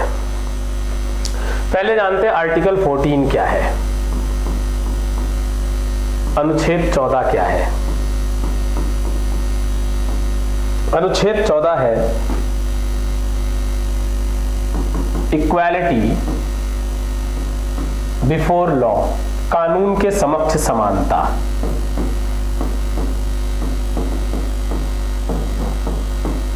कानून के समक्ष समानता।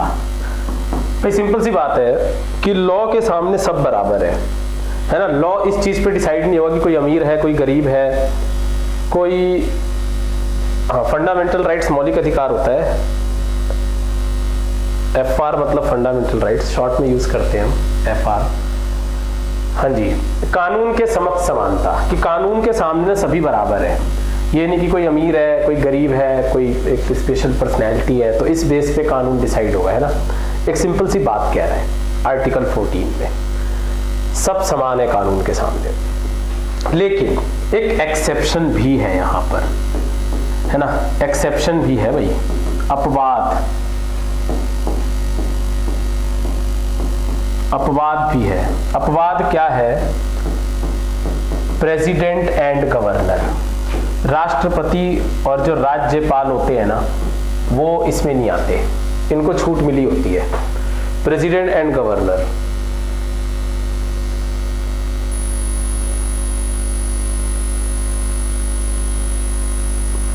ये 80:20 क्या है मैं समझा नहीं।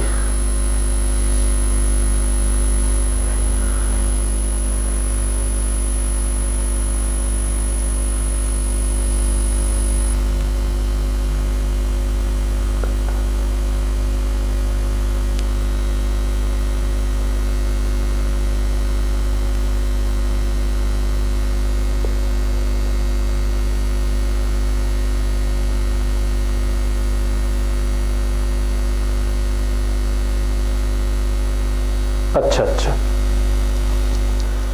हाँ वो अलग चीज है, मैं अभी आऊंगा उस पे भी, वो मैं बताऊंगा वो। अभी 1 मिनट रुक जाओ बस आप, वो भी समझा दूंगा मैं जो आप कह रहे हो। हाँ तो एक्सेप्शन है इसका, प्रेसिडेंट एंड गवर्नर, राष्ट्रपति और राज्यपाल। भाई ऐसा होता है कि जब तक ये अपने पद पर होते हैं, प्रेसिडेंट और गवर्नर जब तक अपने पद पे होते हैं, तब तक ये किसी भी काम के लिए किसी भी कोर्ट को आंसरेबल नहीं होते। अपने किसी भी काम के लिए किसी को भी आंसरेबल नहीं होते। ये क्यों नहीं आंसरेबल होते? क्योंकि यार प्रेसिडेंट और गवर्नर ये जो भी करते हैं ना, इनका तो काम बस साइन करना है। आप सभी जानते हो कि हमारे देश में इनका काम ना सिर्फ साइन करना है, इनके पास कुछ विशेष शक्तियां नहीं होती, है ना।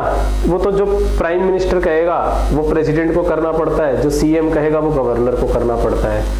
तो इसीलिए ये एक्सेप्शन में आ जाते हैं, अपवाद में आ जाते हैं कि ये जो कुछ भी करते हैं ना, उनमें इनकी विचारों की चाह नहीं होती, तो ये आंसरेबल नहीं होंगे अपने किसी भी काम के लिए। तो ये अनुच्छेद 14 के एक्सेप्शन हो जाते हैं। आर्टिकल 15 पे आते हैं। जो आप एम्स वाला बता रहे हो ना, रेशियो वगैरह, वो यहां से समझ आएगा आपको आर्टिकल 15 से।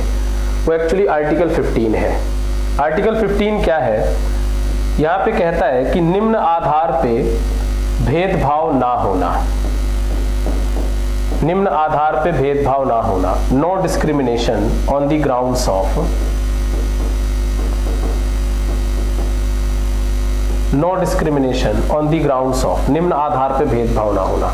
कुछ यहाँ पे आधार दिए हैं जिनके बेसिस पे, जिनके आधार पे भेदभाव नहीं होनी चाहिए। क्या क्या आधार है? सेक्स, लिंग, रिलीजन, धर्म, कास्ट, जाति, place of birth, place of birth, जन्म का स्थान, sex, religion, caste, place of birth and race, नस्ल, रेस, नस्ल। ये ना कुछ बेस दिए हैं कि इनके आधार पे भेदभाव नहीं होना चाहिए, ठीक है। इनके आधार पे भेदभाव नहीं होना चाहिए। कल्चर नहीं, कल्चर नहीं, बस यही, ओनली यही आएगा, ओनली यही आएगा। सेक्स, रिलीजन, कास्ट, है ना, प्लेस ऑफ बर्थ और रेस, सिर्फ यही 5 आधार दिए हुए हैं, ध्यान रखना। अब हम जानते हैं कि क्या है ये, ठीक है। चलो अब इसके एक्सेप्शन को देख लेते हैं। आर्टिकल 50 के एक्सेप्शन को देख लेते हैं। अपवाद, एक्सेप्शन क्या है कि भाई अगर ना गवर्नमेंट चाहे, हाँ वो आगे आएगा, ये जो जनरल SC कोटा जो है ये आगे आएगा, ये अलग आर्टिकल में है। हाँ, ये अलग आर्टिकल में है, अभी हम सिर्फ आर्टिकल 15 की बात कर रहे हैं। हाँ जी, देखो एक्सेप्शन क्या है इसका, आर्टिकल 15 का। जैसे कि आप मेट्रो में जाते हो, आप बस में जाते हो, मेट्रो में, बस में आप क्या देखते हो, वुमेन के लिए सीट रिजर्व होता है ना, महिलाओं के लिए सीटें आरक्षित होती हैं। या फिर आप अपने एम्स की ही बात कर रहे हो, है ना, कि भाई यहाँ पे गर्ल और बॉय का रेशियो 80-20 है, जो भी है मतलब, है ना। तो आप कहोगे कि यार ये तो सेक्स के बेसिस पे ना भेदभाव हो रहा है, ये तो लिंग के आधार पे भेदभाव हो रहा है। अनुच्छेद 15 में लिखा है कि इसके बेसिस पे भेदभाव नहीं होना चाहिए। हाँ बिल्कुल, एक्सेप्शन से क्वेश्चन आते हैं कि इसके आधार पे भेदभाव नहीं होना चाहिए, लेकिन ये तो भेदभाव कर रही है सरकार हमारे साथ, महिलाओं के लिए सीटें आरक्षित है ना। तो भाई ये एक्सेप्शन है आर्टिकल 15 का कि अगर स्टेट चाहे तो वुमेन और चिल्ड्रन के लिए कुछ विशेष प्रावधान जारी कर सकता है, कि राज्य चाहे तो महिलाओं और बच्चों के लिए कुछ स्पेशल प्रोविजंस बना सकता है, कुछ स्पेशल प्रावधान जारी कर सकता है। ठीक है, तो ये आर्टिकल 15 का एक्सेप्शन है। महिलाओं को जो आरक्षण वगैरह जो यहाँ पे सीटें हैं, ये जो भी है, आप ये नहीं कह सकते कि ये लिंग के आधार पे भेदभाव है, ये अपवाद रखा गया है अनुच्छेद 15 में। ठीक है, क्लियर है सभी को आर्टिकल 15? और इनमें से कुछ ऐसा, इस बेस में कुछ ऐसा जो आपको ना समझ आ रहा हो, ये लिंग है, धर्म है, जाति है, जन्म का स्थान है, और रेस, नस्ल। रेस क्या होता है? रेस क्या होता है? रेस का मतलब है कि जैसे आप देखते हो ना कि जो नॉर्थ ईस्ट के लोग होते हैं उनका एक अलग नैन नक्श होता है ना, साउथ का अलग। आप देख के बता देते हो ना कि ये किस पार्ट से जनरली बिलोंग करता होगा। अफ्रीकन्स अलग नैन नक्श होते हैं उनके, इस चीज को रेस कहते हैं ना, इस चीज को हम नस्ल कहते हैं, ये रेस होता है। हाँ, कलर कॉम्प्लेक्शन जो भी है, ये सारी चीजें रेस होती हैं, नस्ल होती हैं। तो इन चीजों पे भेदभाव नहीं होना चाहिए, आर्टिकल 15 है। अब हम फटाफट आर्टिकल 16 पे आ जाते हैं।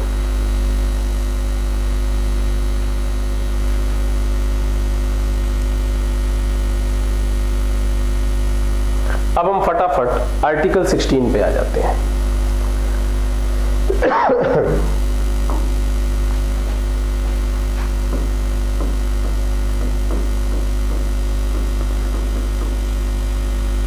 चौदह, 15 और 16। 16 क्या है? आर्टिकल 16 है equal opportunity to all in public employment. In public employment, सार्वजनिक नौकरियों में सभी को समान अवसर प्रदान करना।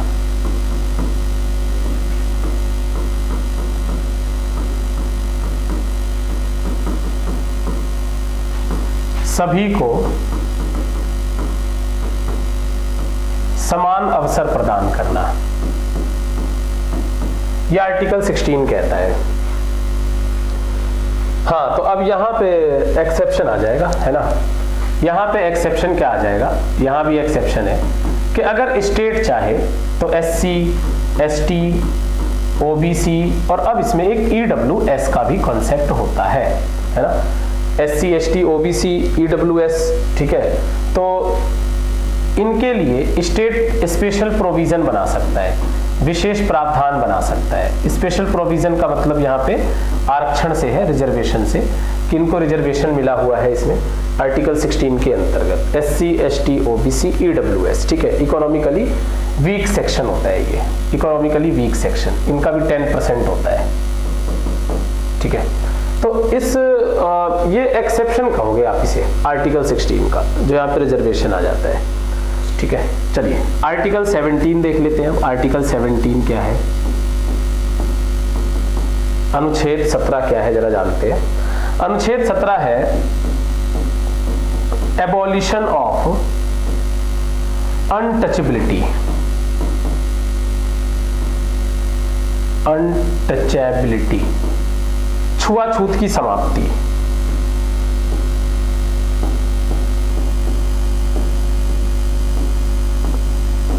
छुआछूत की समाप्ति। Abolition of untouchability. जैसे ये बहुत ही बैड प्रैक्टिस होता है किसी किसी में कि ऊंची जात नीची जात के नाम पे वो छुआछूत वगैरह जैसी चीज़ों को बढ़ावा देते हैं। तो ऐसी चीज़ों को अनुच्छेद 17 में, है ना, आर्टिकल होना नहीं चाहिए, फिर क्या फ़ायदा हुआ सर। देखो भाई, इन चीज़ों पे ना मैं कुछ नहीं कह सकता, ठीक है, मैं कुछ नहीं कहूँगा इस चीज़ों पे, या आरक्षण क्या है क्या नहीं है ना, छोड़ो हटाओ, आगे चलते हैं, है ना। ये काफ़ी सेंसिटिव टॉपिक है ना, तो रहने देते हैं इसको। हम खाली इतना जान लेते हैं जो हमें जानना है एग्जाम पॉइंट ऑफ व्यू से, ठीक है। चलो जी आगे आ जाते हैं। तो एबोलिशन ऑफ अनटचेबिलिटी, छुआछूत की समाप्ति, अस्पृश्यता की समाप्ति, ये आर्टिकल 17 में आता है कि छुआछूत को एक अपराध माना गया है अनुच्छेद 17 के अनुसार। इसके बाद फिर आर्टिकल 18 है, अनुच्छेद 18, आर्टिकल 18 पे आते हैं। तो आर्टिकल 18 क्या कहता है? एबॉलिशन ऑफ टाइटल्स, पदवियों की समाप्ति। एबॉलिशन ऑफ टाइटल्स, पदवियों की समाप्ति। यहां पे पदवियां समाप्त की हुई है। पदवियों की समाप्ति का क्या मतलब है? पुराने टाइम पे आपने सुना होगा अंग्रेज कभी किसी को सर की उपाधि दे देते हैं, कभी किसी को नाइटहुड वगैरह, बहुत सारी ऐसी उपाधियां होती थी ना, राय बहादुर वगैरह जैसी उपाधियां दे देते थे खुश करने के लिए अंग्रेज वगैरह। तो हमारे संविधान का जो अनुच्छेद 18 है ना, आर्टिकल 18 है, वो इस चीज पे प्रतिबंध लगाता है कि जो सरकार है, जो हमारी सरकार है, वो बिना बात के किसी को कोई उपाधि ना दे, बिना बात के किसी को कोई टाइटल ना दे। तो ये चीज आर्टिकल 18 में दिया हुआ है। लेकिन आर्टिकल 18 का भी एक्सेप्शन है, ठीक है, मैं आपको बता दूं कि अनुच्छेद 18 का भी एक्सेप्शन है। और एक्सेप्शन क्या है? इसका एक्सेप्शन है नागरिक पुरस्कार जो होते हैं, सिविलियन अवार्ड जो होते हैं, है ना, सिविलियन अवार्ड, नागरिक पुरस्कार,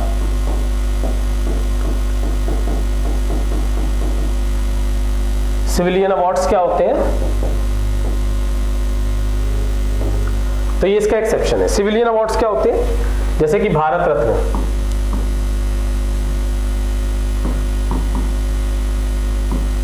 भारत रत्न, पद्म विभूषण, ये सब नाम आपने सुना होगा, पद्म भूषण, पद्म श्री,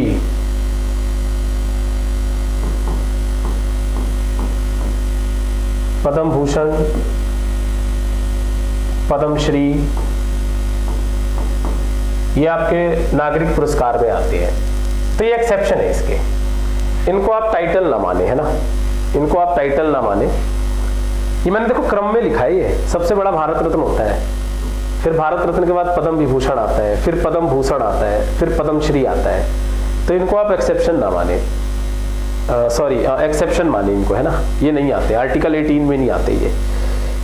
देखो ये बात 1996 की है, मैं आपको बता दूं, ये बात 1996 की है, 1996 की, कि ये खुद सुप्रीम कोर्ट का ऑर्डर था, ये खुद सुप्रीम कोर्ट का ऑर्डर था कि ये जो भारत रत्न, पद्म विभूषण, पद्म भूषण, पद्म श्री जो पुरस्कार है, ये 18 में एक्सेप्शन है, मतलब 18 के अंतर्गत नहीं आएंगे, ये इन्हें टाइटल नहीं माना जाएगा अनुच्छेद 18 के अंतर्गत। तो ऐसा 1996 में खुद सुप्रीम कोर्ट ने ये ऑर्डर दिया था, तो तब से ऐसा, तब से ये सिस्टम चल रहा है, ठीक है। चलो, तो राइट टू इक्वालिटी समझ आ गया सभी को? राइट टू इक्वालिटी खत्म हो गया, 14 से 18 तक ही था। अब आप ये देख लो कि एक बार आप देख लो यहाँ पे कि देखो जितनी भी बातें यहाँ पे हो रही है ना, सारी इक्वालिटी की हो रही है। इक्वालिटी बिफोर लॉ, है ना, इनके आधार पे भेदभाव ना होना, ये भी इक्वालिटी की बात है। और सभी को नौकरियों में समान अवसर, छुआछूत ना होना, पदवी ना देना, सब इक्वालिटी से रिलेटेड है। तो इसलिए इसका नाम ना राइट टू इक्वालिटी पड़ा हुआ है। आर्मी रैंक नहीं, देखो वो आर्मी का रैंक जो है ना, वो उपाधि नहीं है, वो पद है ना, वो पद है उसका, वो बिना बात का उपाधि नहीं है, वो तो पद है।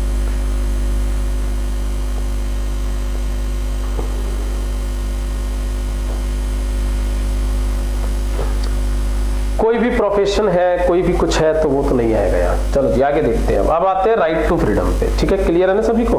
कुछ पूछना तो नहीं है राइट टू इक्वालिटी से किसी को?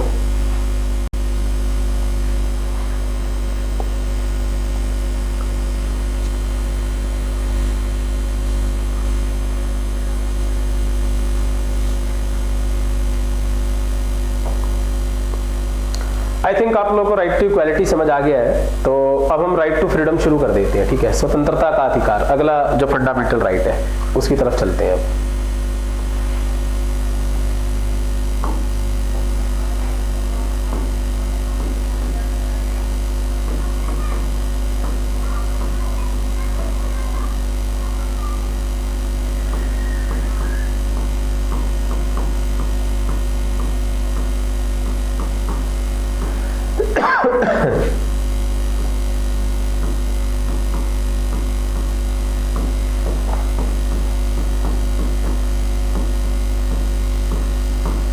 हाँ जी, तो ये 19 से 22 आता है। ठीक है, आर्टिकल याद कैसे होंगे? देखो आर्टिकल थोड़ा बहुत भी याद रखोगे काम चल जाएगा। ठीक है, कंटेंट याद रखो इसके अंदर का, 1 से 2 बार रिवाइज करो। ठीक है, 1 से 2 बार रिवाइज करोगे ना, अपने आप ध्यान बैठ जाएगा। और फिर एग्जाम में क्या होता है ना, कई बार ऑप्शन देख के भी हमें चीजें ध्यान आ जाती हैं। आप बस 2 से 3 बार इसको रिवाइज कर लो, एग्जाम में जैसे ही आप ऑप्शन देखोगे आपको तुरंत ध्यान आ जाएगा। कोई बहुत मुश्किल बात नहीं है, आराम से आप अटेम्प्ट कर पाओगे। ठीक है सॉरी, पहले आर्टिकल 19 जान लेते हैं।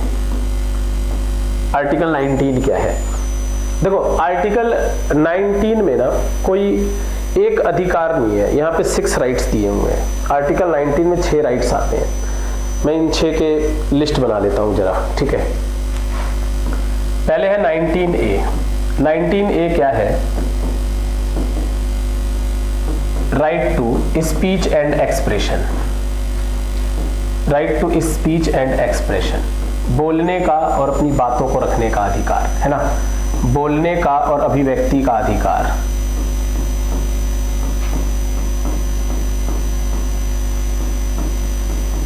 अपनी बातों को रखने का अधिकार। क्या आपको भाई अधिकार मिला हुआ है, बोलो अपनी बातों को रखो। ठीक है, right to speech and expression, तो ये आर्टिकल 19A में आता है। बट ये नहीं है कि किसी को कुछ गलत बोलना है ना भाई, इन सब की लिमिटेशन भी होती है। ये नहीं है कि हम गालियां देते फिर रहे हैं, हमें तो भाई 19A में ये राइट मिला हुआ है ना? ऐसा नहीं होता, इसका मतलब ये नहीं है। हम किसी को मान हानि नहीं पहुंचा सकते, इन राइट्स में इतना मतलब कि उल्लंघन नहीं होना चाहिए, है ना? तो right to speech and expression से एक क्वेश्चन और आता है, जैसे प्रेस के राइट की अगर हम बात करें, प्रेस का अधिकार पूछते हैं कि प्रेस का अधिकार किस अनुच्छेद के अंतर्गत आता है, प्रेस का राइट किस आर्टिकल के अंतर्गत आता है? तो आपका इसका भी जो आंसर है ना वो 19A ही होगा। 19A में ही प्रेस का राइट भी है, प्रेस का अधिकार भी है। प्रेस वाले भी तो क्या करते हैं, बोलते ही है ना, इनको भी बोलना ही होता है और क्या करना होता है, तो यहीं पे इनका भी अधिकार आ जाता है। चलो इसके बाद है 19B।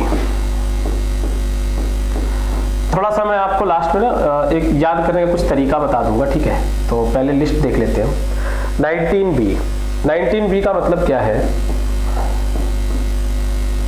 Right to assemble, right to assemble peacefully, शांतिपूर्वक एकत्रित होने का अधिकार। शांतिपूर्वक एकत्रित होने का अधिकार, कि भाई आप असेंबली कर सकते हो, आप कहीं असेंबल हो सकते हो। ठीक है, 19B से आपको ये राइट मिलता है। कई बार आप देखते हो ना कि धरने प्रदर्शन जो होते हैं, अभी आपने देखा कि धरने प्रदर्शन वगैरह जो होना होता है ना, कहीं पे लोग इकट्ठे होते हैं, जैसे कि जंतर मंतर पे होता है, हर जगह होता है, ये इसी का पार्ट है। ये 19B के अंतर्गत आती हैं ये सारी चीजें, कि असेंबली होने का आपको अधिकार मिला हुआ है यहाँ से। हाँ, जैसे फार्मर ही कह लो, हाँ अभी जो फार्मर का चल रहा था उसे भी कह सकते हो आप। ठीक है, असेंबल का बात क्या, पीसफुली, शांतिपूर्वक, असेंबल पीस शांतिपूर्वक। हाँ जी, तो शांतिपूर्वक। लेकिन एक चीज यहाँ पे ना हमने क्या लिखा है कि ये जो आप जो ये इकट्ठे हो रहे हो ना, जो आप जो ये असेंबली कर रहे हो, ये पीसफुली होना चाहिए ना, शांतिपूर्वक होना चाहिए। इस असेंबली से आपकी देश की सुरक्षा को खतरा नहीं होना चाहिए, है ना, आपके ना कंट्री के, देश के सुरक्षा को खतरा नहीं होना चाहिए। इससे इन चीज़ों का ध्यान रखा जाना चाहिए कि आप हथियार वगैरह लेके बैठे हो या कुछ ऐसी चीज़ है, तो इस केस में गवर्नमेंट आपके ऊपर एक्शन ले सकती है। असेंबली के समय कंट्री की सिक्योरिटी का बहुत ध्यान रखना पड़ता है, ये एक इम्पॉर्टेंट मुद्दा है, ठीक है। तो ये आ जाता है किसमें, यह आर्टिकल 19B में आ जाता है।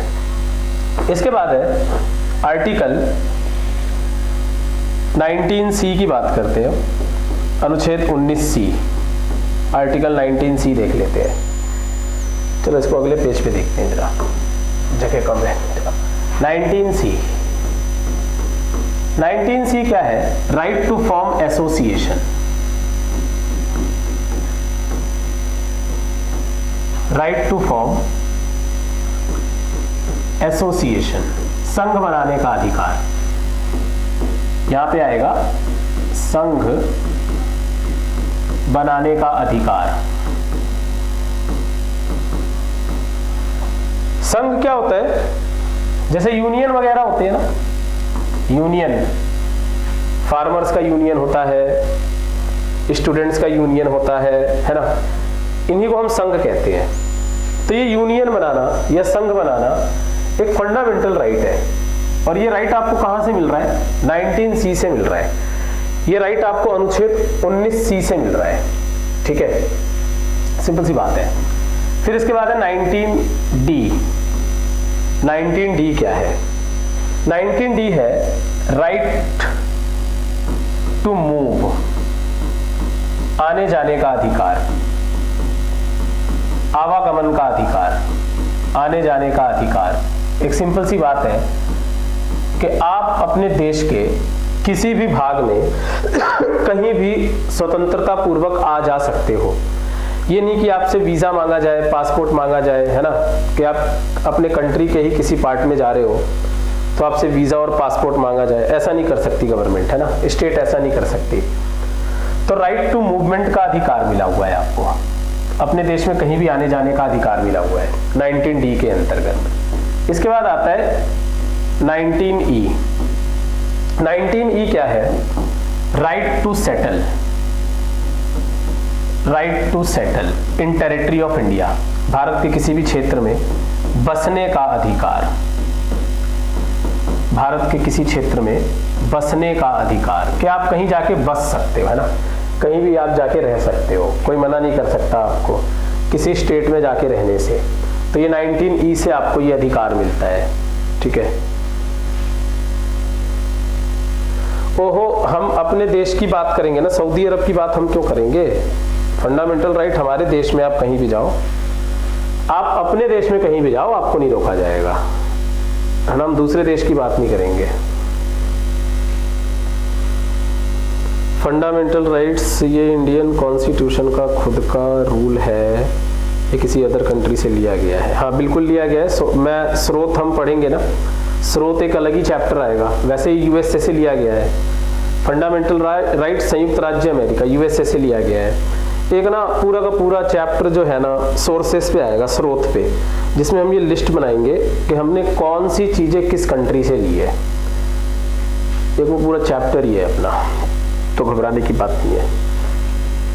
चलो, तो राइट टू सेटल, बसने का अधिकार, कहीं भी जाओ बसो, है ना। चलो 19F, 19F नहीं है, 19F डिलीट कर दिया है भाई, इसको हम ऐसे ही रहने देते हैं, ये है नहीं, हटा दिया गया है। तो 19G की बात करते हैं।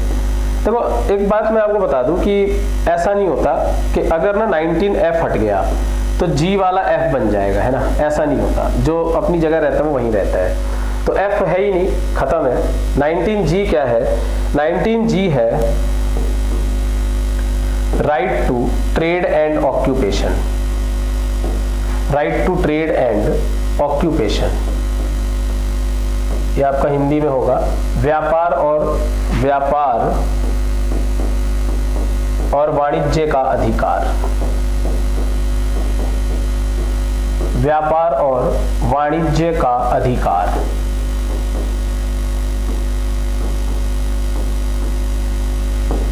ठीक है जी, व्यापार और वाणिज्य का अधिकार। तो 19G से आपको ये अधिकार मिलता है। लेकिन ना यहाँ पे जी में एक्सेप्शन भी आ सकता है ना। आप कुछ ऐसा व्यापार ना करो जिसके लिए कंपल्सरी लाइसेंस चाहिए होता है ना। एक गलत काम नहीं कर सकते आप, लाइक जैसे अल्कोहल हो गया, डिफेंस की चीजें हो गई, बंदूक वगैरह, ये सब है ना, ये सब थोड़ा ना व्यापार करोगे, है ना। तो कुछ ये इस तरह के एक्सेप्शन भी आ जाते हैं, है ना, जिसमें लाइसेंस चाहिए होता है। कुछ व्यापार में कंपल्सरी लाइसेंस की जरूरत होती है। उसके अलावा बाकी आपको ट्रेड एंड ऑक्यूपेशन का राइट देता है 19G। और थोड़ा सा इसे याद कैसे करोगे जरा देख लेते हैं, है ना। थोड़ा सा याद कैसे करोगे मैं बता देता हूँ। देखो ऐसा होता है कि चलो हम ना मान लेते हैं कि कोई भी मुद्दा उठता है, ठीक है। चलो मैं एक कहानी बताता हूँ आपको। जैसे कि अन्ना हजारे का आंदोलन था, है ना, जिसके साथ केजरीवाल जी भी थे, फिर उन्होंने बाद में आम आदमी पार्टी बनाई, है ना, जो भी है। तो इस तरह से आप इसे याद रख सकते हो कि हाँ, गांजा हीरोइन सब आ जाएगा इसमें, ठीक है, बिल्कुल, वो सब नहीं कर सकते ट्रेड। तो देखो पहले ना क्या होता है कि आवाज उठाई गई लोकपाल के लिए, है ना, उन लोगों ने आवाज उठाया। कोई भी जब मुद्दा होता है तो पहले आप आवाज उठाते हो, है ना, तो पहले स्पीच एंड एक्सप्रेशन आ गया यहाँ पे। इसके बाद क्या होता है कि आप कुछ चीजों को मनवाने के लिए असेंबली करते हो, है ना, धरना वगैरह करते हो, असेंबली करते हो। लाइक जैसे लोकपाल का मुद्दा उठा, फिर अन्ना हजारे और केजरीवाल जी ने क्या किया कि उन्होंने असेंबली की, है ना, जंतर मंतर पे असेंबल हुए। फिर जब बात नहीं बनी, है ना, बात नहीं बनी, तो वहां से एक एसोसिएशन बन गया, संघ बन गया, है ना, राइट टू फॉर्म एसोसिएशन। और ये एसोसिएशन क्या था? आम आदमी पार्टी सरकार, है ना। एक देखो, एक पॉलिटिकल पार्टी भी एक एसोसिएशन ही है, संघ ही है ना। तो आम आदमी पार्टी एक सरकार बन गई। इस तरह से आप इसे याद रख सकते हो। अब ये देखो अब इनको कैसे याद रखोगे आप? देखो कहीं भी क्या होता है कि पहले आप जाओगे, है ना, पहले आप कहीं भी आप जाओगे, फिर वहां पे जाओगे तो आप वहां पे सेटल होगे, है ना। पहले कहीं जाते हैं फिर सेटल होते हैं, है ना।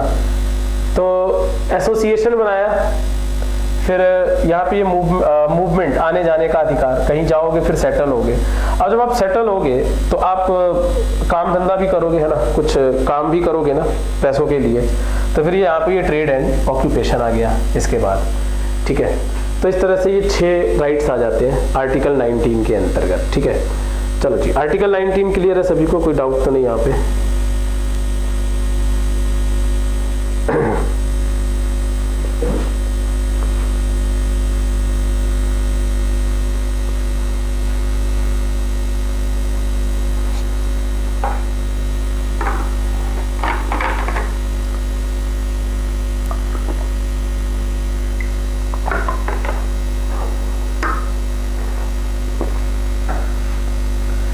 चलिए जी आगे चलते हैं, फिर आगे देखते हैं। चलो वेरी गुड, सबको समझ आ रहा है, बहुत अच्छी बात है। तो 19 हो गया, अब आर्टिकल 20 पे आते हैं, ठीक है। आर्टिकल 20 देख लेते हैं।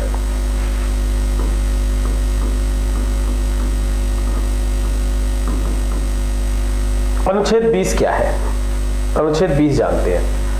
देखो अनुच्छेद 20 क्या है ना कि अगर मान लो किसी पर्सन ने कोई क्राइम किया है, अगर किसी व्यक्ति ने कोई क्राइम किया है, तो ऐसा होता है कि क्रिमिनल्स के भी कुछ अपने अधिकार होते हैं, उनके साथ भी ना बहुत बुरा बर्ताव नहीं होना चाहिए। तो कुछ इसी तरह की चीजें अनुच्छेद 20 में दी गई है ना। कुछ ऐसी ही चीजें अनुच्छेद 20 में दी गई है। तो अनुच्छेद 20 में कुछ पॉइंट्स है जो मैं आपको बता देता हूं और उससे आर्टिकल 20 कवर हो जाएगा। तो इसमें सबसे पहला पॉइंट क्या है? अनुच्छेद 20 क्या है? पहला देखना जरा ध्यान से समझना। No person shall be punished, no person shall be punished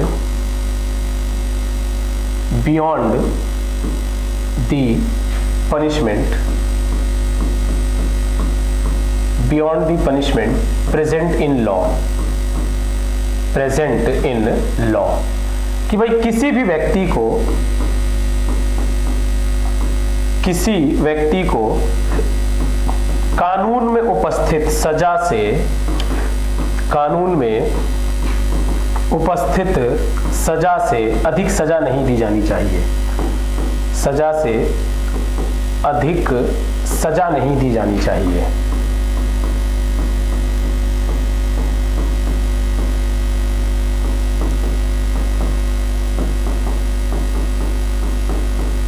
बहुत ही सिंपल सी बात है कि कोई भी पर्सन है ना, तो अगर उसने क्राइम किया है तो उसके क्राइम के टाइम पे लॉ के अंदर जितनी सजा लिखी हुई है उससे ज्यादा सजा नहीं दे सकते।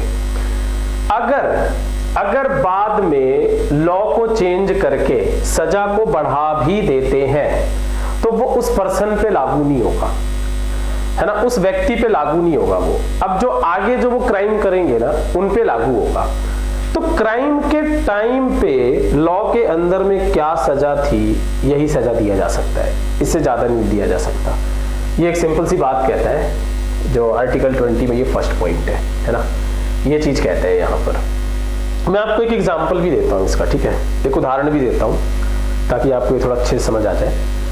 अभी जैसे कि आप जानते हो कि अगर हमारे देश में हीनियस क्राइम होता है, कोई बहुत बड़ा अपराध होता है, लाइक जैसे रेप वगैरह का मामला जो होता है, तो उसमें अब जो नाबालिग की उम्र है वो कितनी कर दी गई है, 16 कर दी गई है ना। पता है ना आप सभी को कि हीनियस क्राइम के मामले में नाबालिग की उम्र 16 कर दी गई है, अब 16 है, पहले 18 होता था, ठीक है। तो जैसे कि दिल्ली में पहले केस हुआ था 2008 या 9 के आसपास, जिसका नाम था निर्भया केस। सभी ने सुना होगा, बहुत ही फेमस केस है ये, ठीक है। निर्भया मामला था। तो उस निर्भया केस में एक नाबालिग भी था जो 18 साल का नहीं हुआ था, ठीक है। तो अभी जब फांसी हुई थी निर्भया केस के जो थे क्रिमिनल, उनको फांसी हुई थी, तो उसमें एक बच गया, है ना। क्यों? क्योंकि वो 18 साल का नहीं हुआ था, नाबालिग था वो।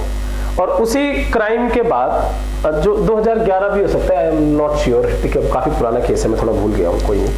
हाँ, हमें मेन चीज ये समझना है कि है क्या, है ना।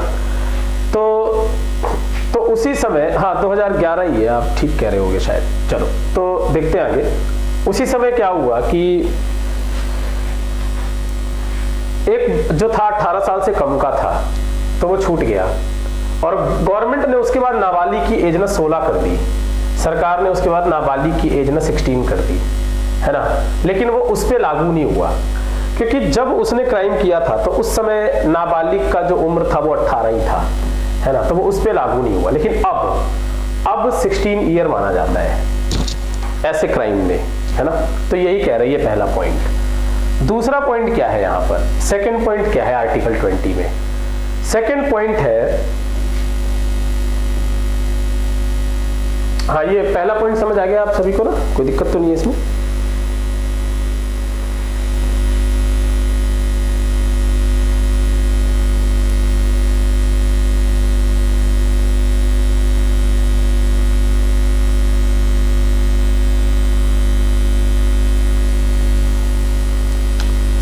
दिसंबर 2012, हाँ बिल्कुल ठीक, बिल्कुल ठीक है। ये 16 दिसंबर 2012 का डेट अब मेरे को भी याद आ गया, आप सही कह रहे हो, बिल्कुल यही डेट है मतलब।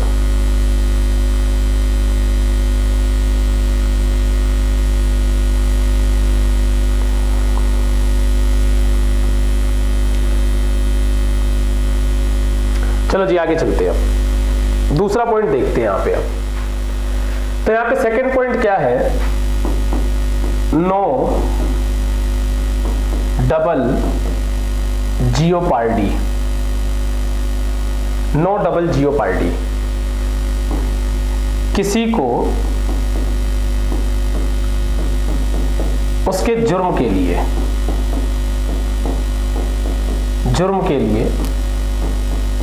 एक बार से अधिक सजा नहीं दी जानी चाहिए। एक बार से अधिक सजा नहीं दी जानी चाहिए।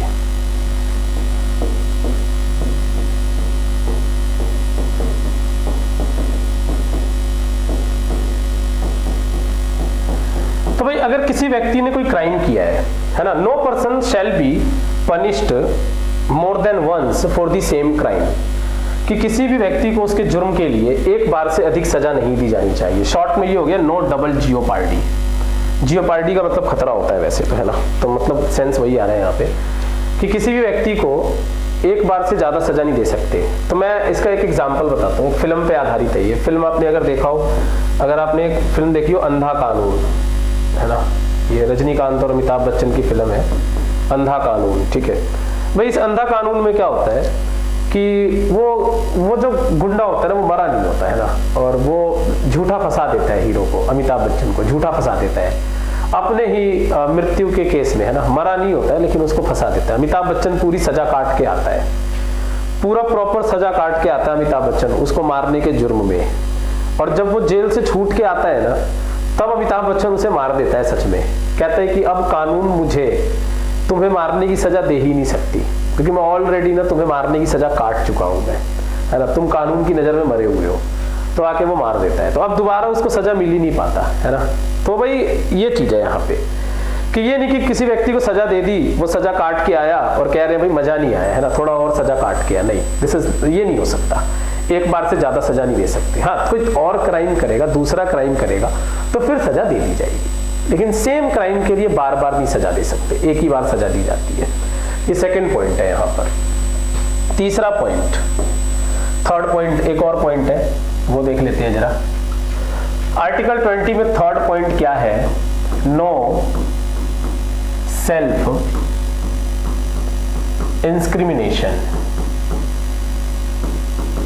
No self incrimination. इंस्क्रिमिनेशन का मतलब क्या होता है? गवाही, है ना, गवाही देना। इंस्क्रिमिनेशन, सेल्फ मतलब, इसकी हिंदी बता देता हूं, किसी को भी स्वयं के विरुद्ध, किसी व्यक्ति को स्वयं के विरुद्ध गवाही देने के लिए मजबूर नहीं किया जाना चाहिए। गवाही के लिए मजबूर नहीं किया जाना चाहिए।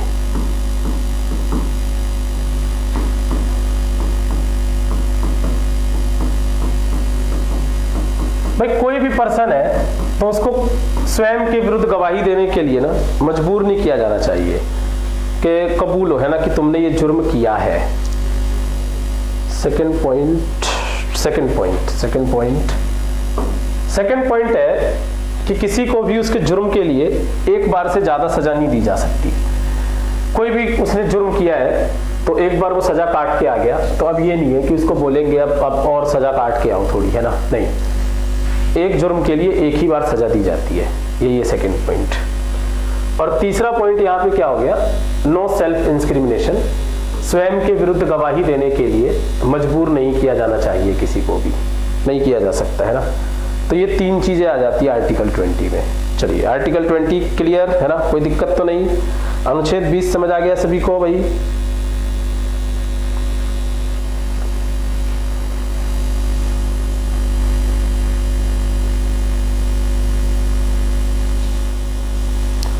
Okay, very good.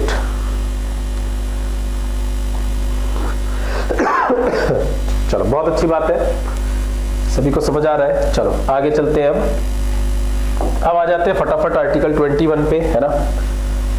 अब हम आर्टिकल 21 पे आ जाते हैं। बहुत इंपॉर्टेंट आर्टिकल है 21, जरा ध्यान से पढ़ना, इंपॉर्टेंट है, कई बार आता है एग्जाम में। अनुच्छेद 21 क्या है? अनुच्छेद 21 है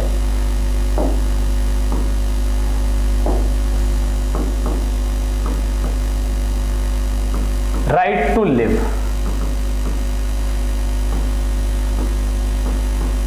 जीने का अधिकार। बड़ा ही साधारण सा अधिकार है ये, राइट टू लिव, जीने का अधिकार।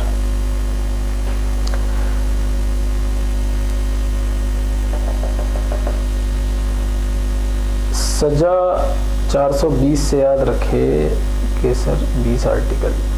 हाँ पूजा, मैं आपकी बात समझा नहीं, आप क्या कहना चाह रहे हो? 420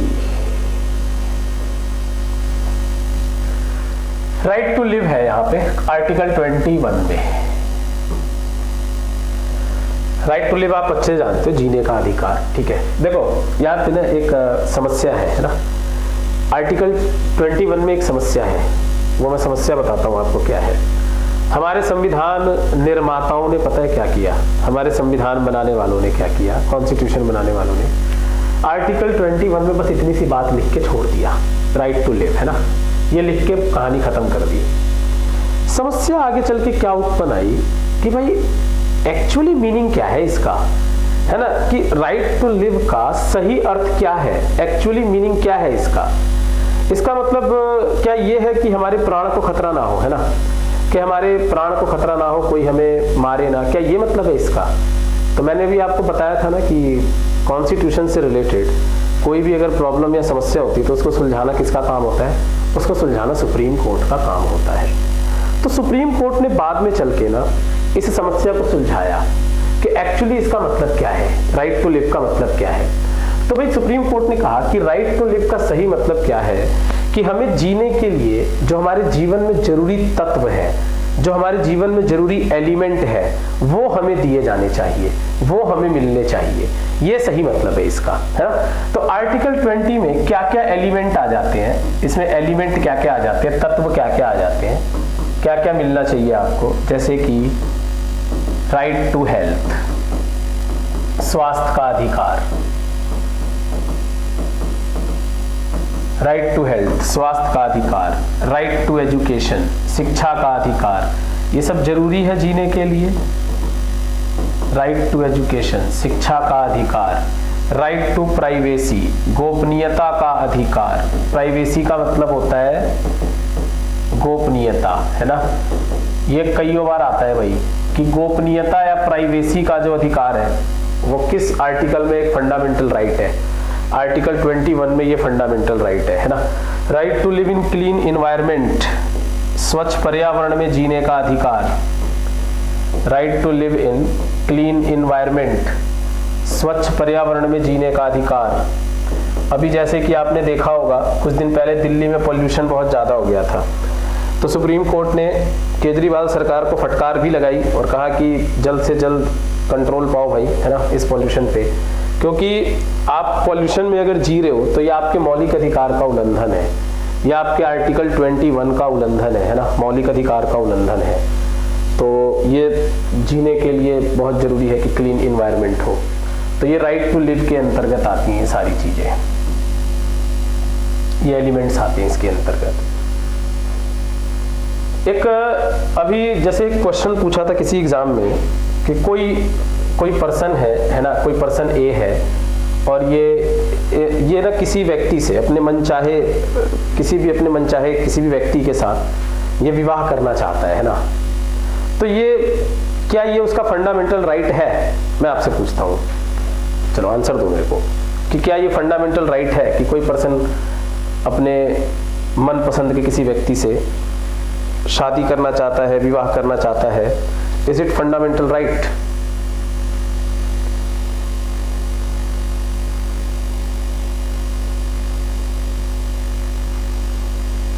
ये फंडामेंटल राइट है, ये आपकी प्राइवेसी का पार्ट है। This is part of privacy, ये आपका प्राइवेसी का पार्ट है भाई, गोपनीयता का पार्ट है ना, ये फंडामेंटल राइट है ये, ठीक है ना। तो ये मौलिक अधिकार है, प्राइवेसी में यही सारी चीजें आती हैं। मतलब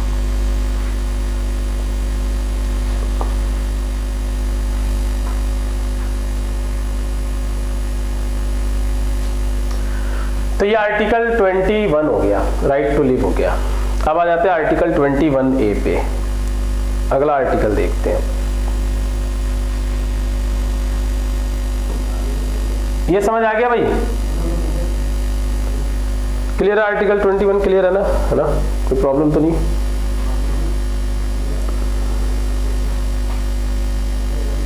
अदर कास्ट में नहीं, वो चीजें नहीं है ना, कास्ट वास्ट का सिस्टम कुछ ऐसा कोई लॉ कहता नहीं है, मतलब ये सब लॉ की चीजें हैं नहीं, मतलब कानून नहीं है, संविधान नहीं है।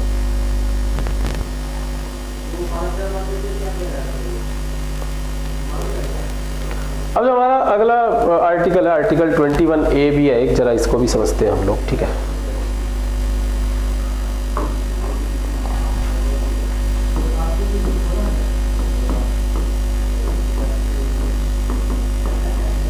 अनुच्छेद 21A जानते हैं क्या है? अनुच्छेद 21A है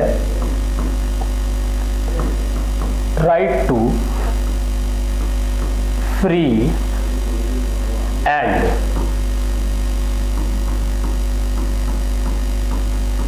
कंपल्सरी एजुकेशन।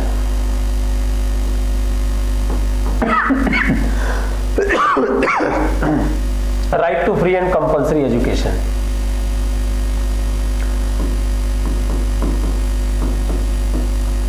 निशुल्क और अनिवार्य शिक्षा का अधिकार।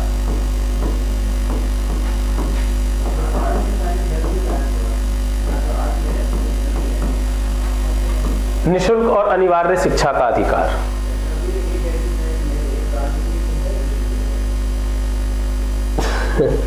नेक्स्ट क्लास, अरे अभी बहुत कुछ है, नेक्स्ट क्लास के लिए बहुत कुछ है, टेंशन ना लो, ठीक है।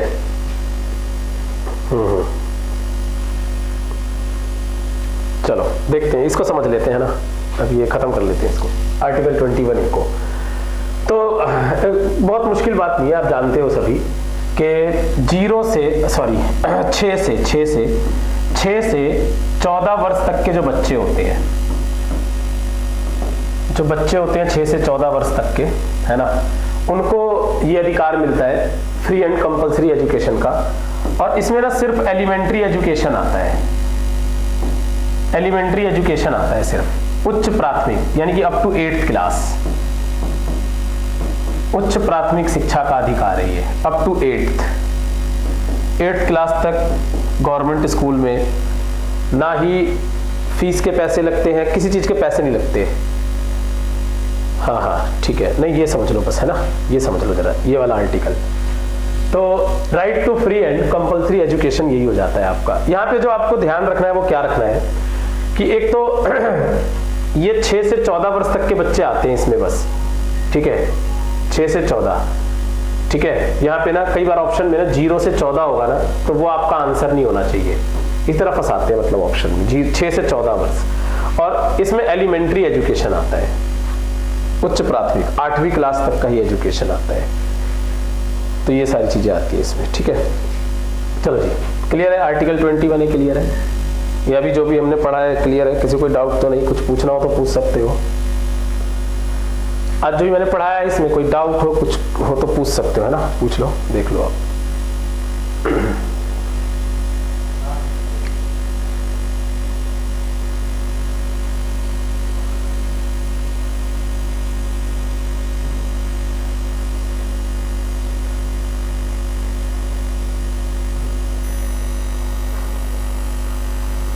ओके चलिए, सभी को समझ आ गया, हाँ ओके, ठीक है ठीक है ठीक है, thanks to all of you, okay.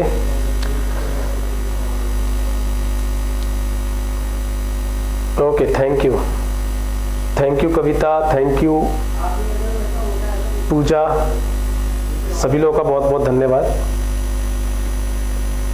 देखो सिलेबस ज़्यादा नहीं होता, ठीक है, बस मैं राइट टू हेल्थ इसमें आ जाएगा ना, राइट टू हेल्थ 21 में आ जाएगा ना, एक एलिमेंट है ये राइट टू हेल्थ, आर्टिकल 21 में राइट टू लिव का एक एलिमेंट है। मैं क्या कह रहा था कि जो मैं क्लास में करवा रहा हूँ ना, बस आप ना इसी को याद करते चलो बस, है ना, कुछ नहीं, बस आप क्लास के नोट्स को ही आप अच्छे से पढ़ते चलो, ठीक है, बस और कुछ मत करो। बस मैं इतना कहूँगा आपको, अपने आप बेड़ा पार हो जाना है, कोई दिक्कत वाली बात नहीं है, ठीक है, अपने आप बेड़ा पार हो जाएगा। और जब मैं थोड़ा पढ़ा देता हूँ ना, तो उसके बाद मैं एक प्रैक्टिस के लिए रिकमेंड कर दूंगा कुछ क्वेश्चंस वगैरह, तो कोई दिक्कत नहीं आएगी, बहुत अच्छे से कवर हो जाने वाला है सब कुछ।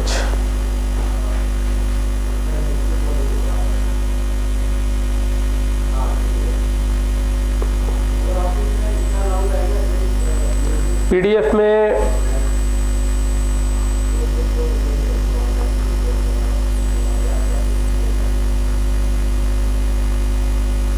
देखो इजी नहीं, ये तो बहुत आसान टॉपिक था। 20 में से 20 तो मैं वादा नहीं कर सकता, लेकिन ये है कि 16-17 आ सकते हैं, ठीक है।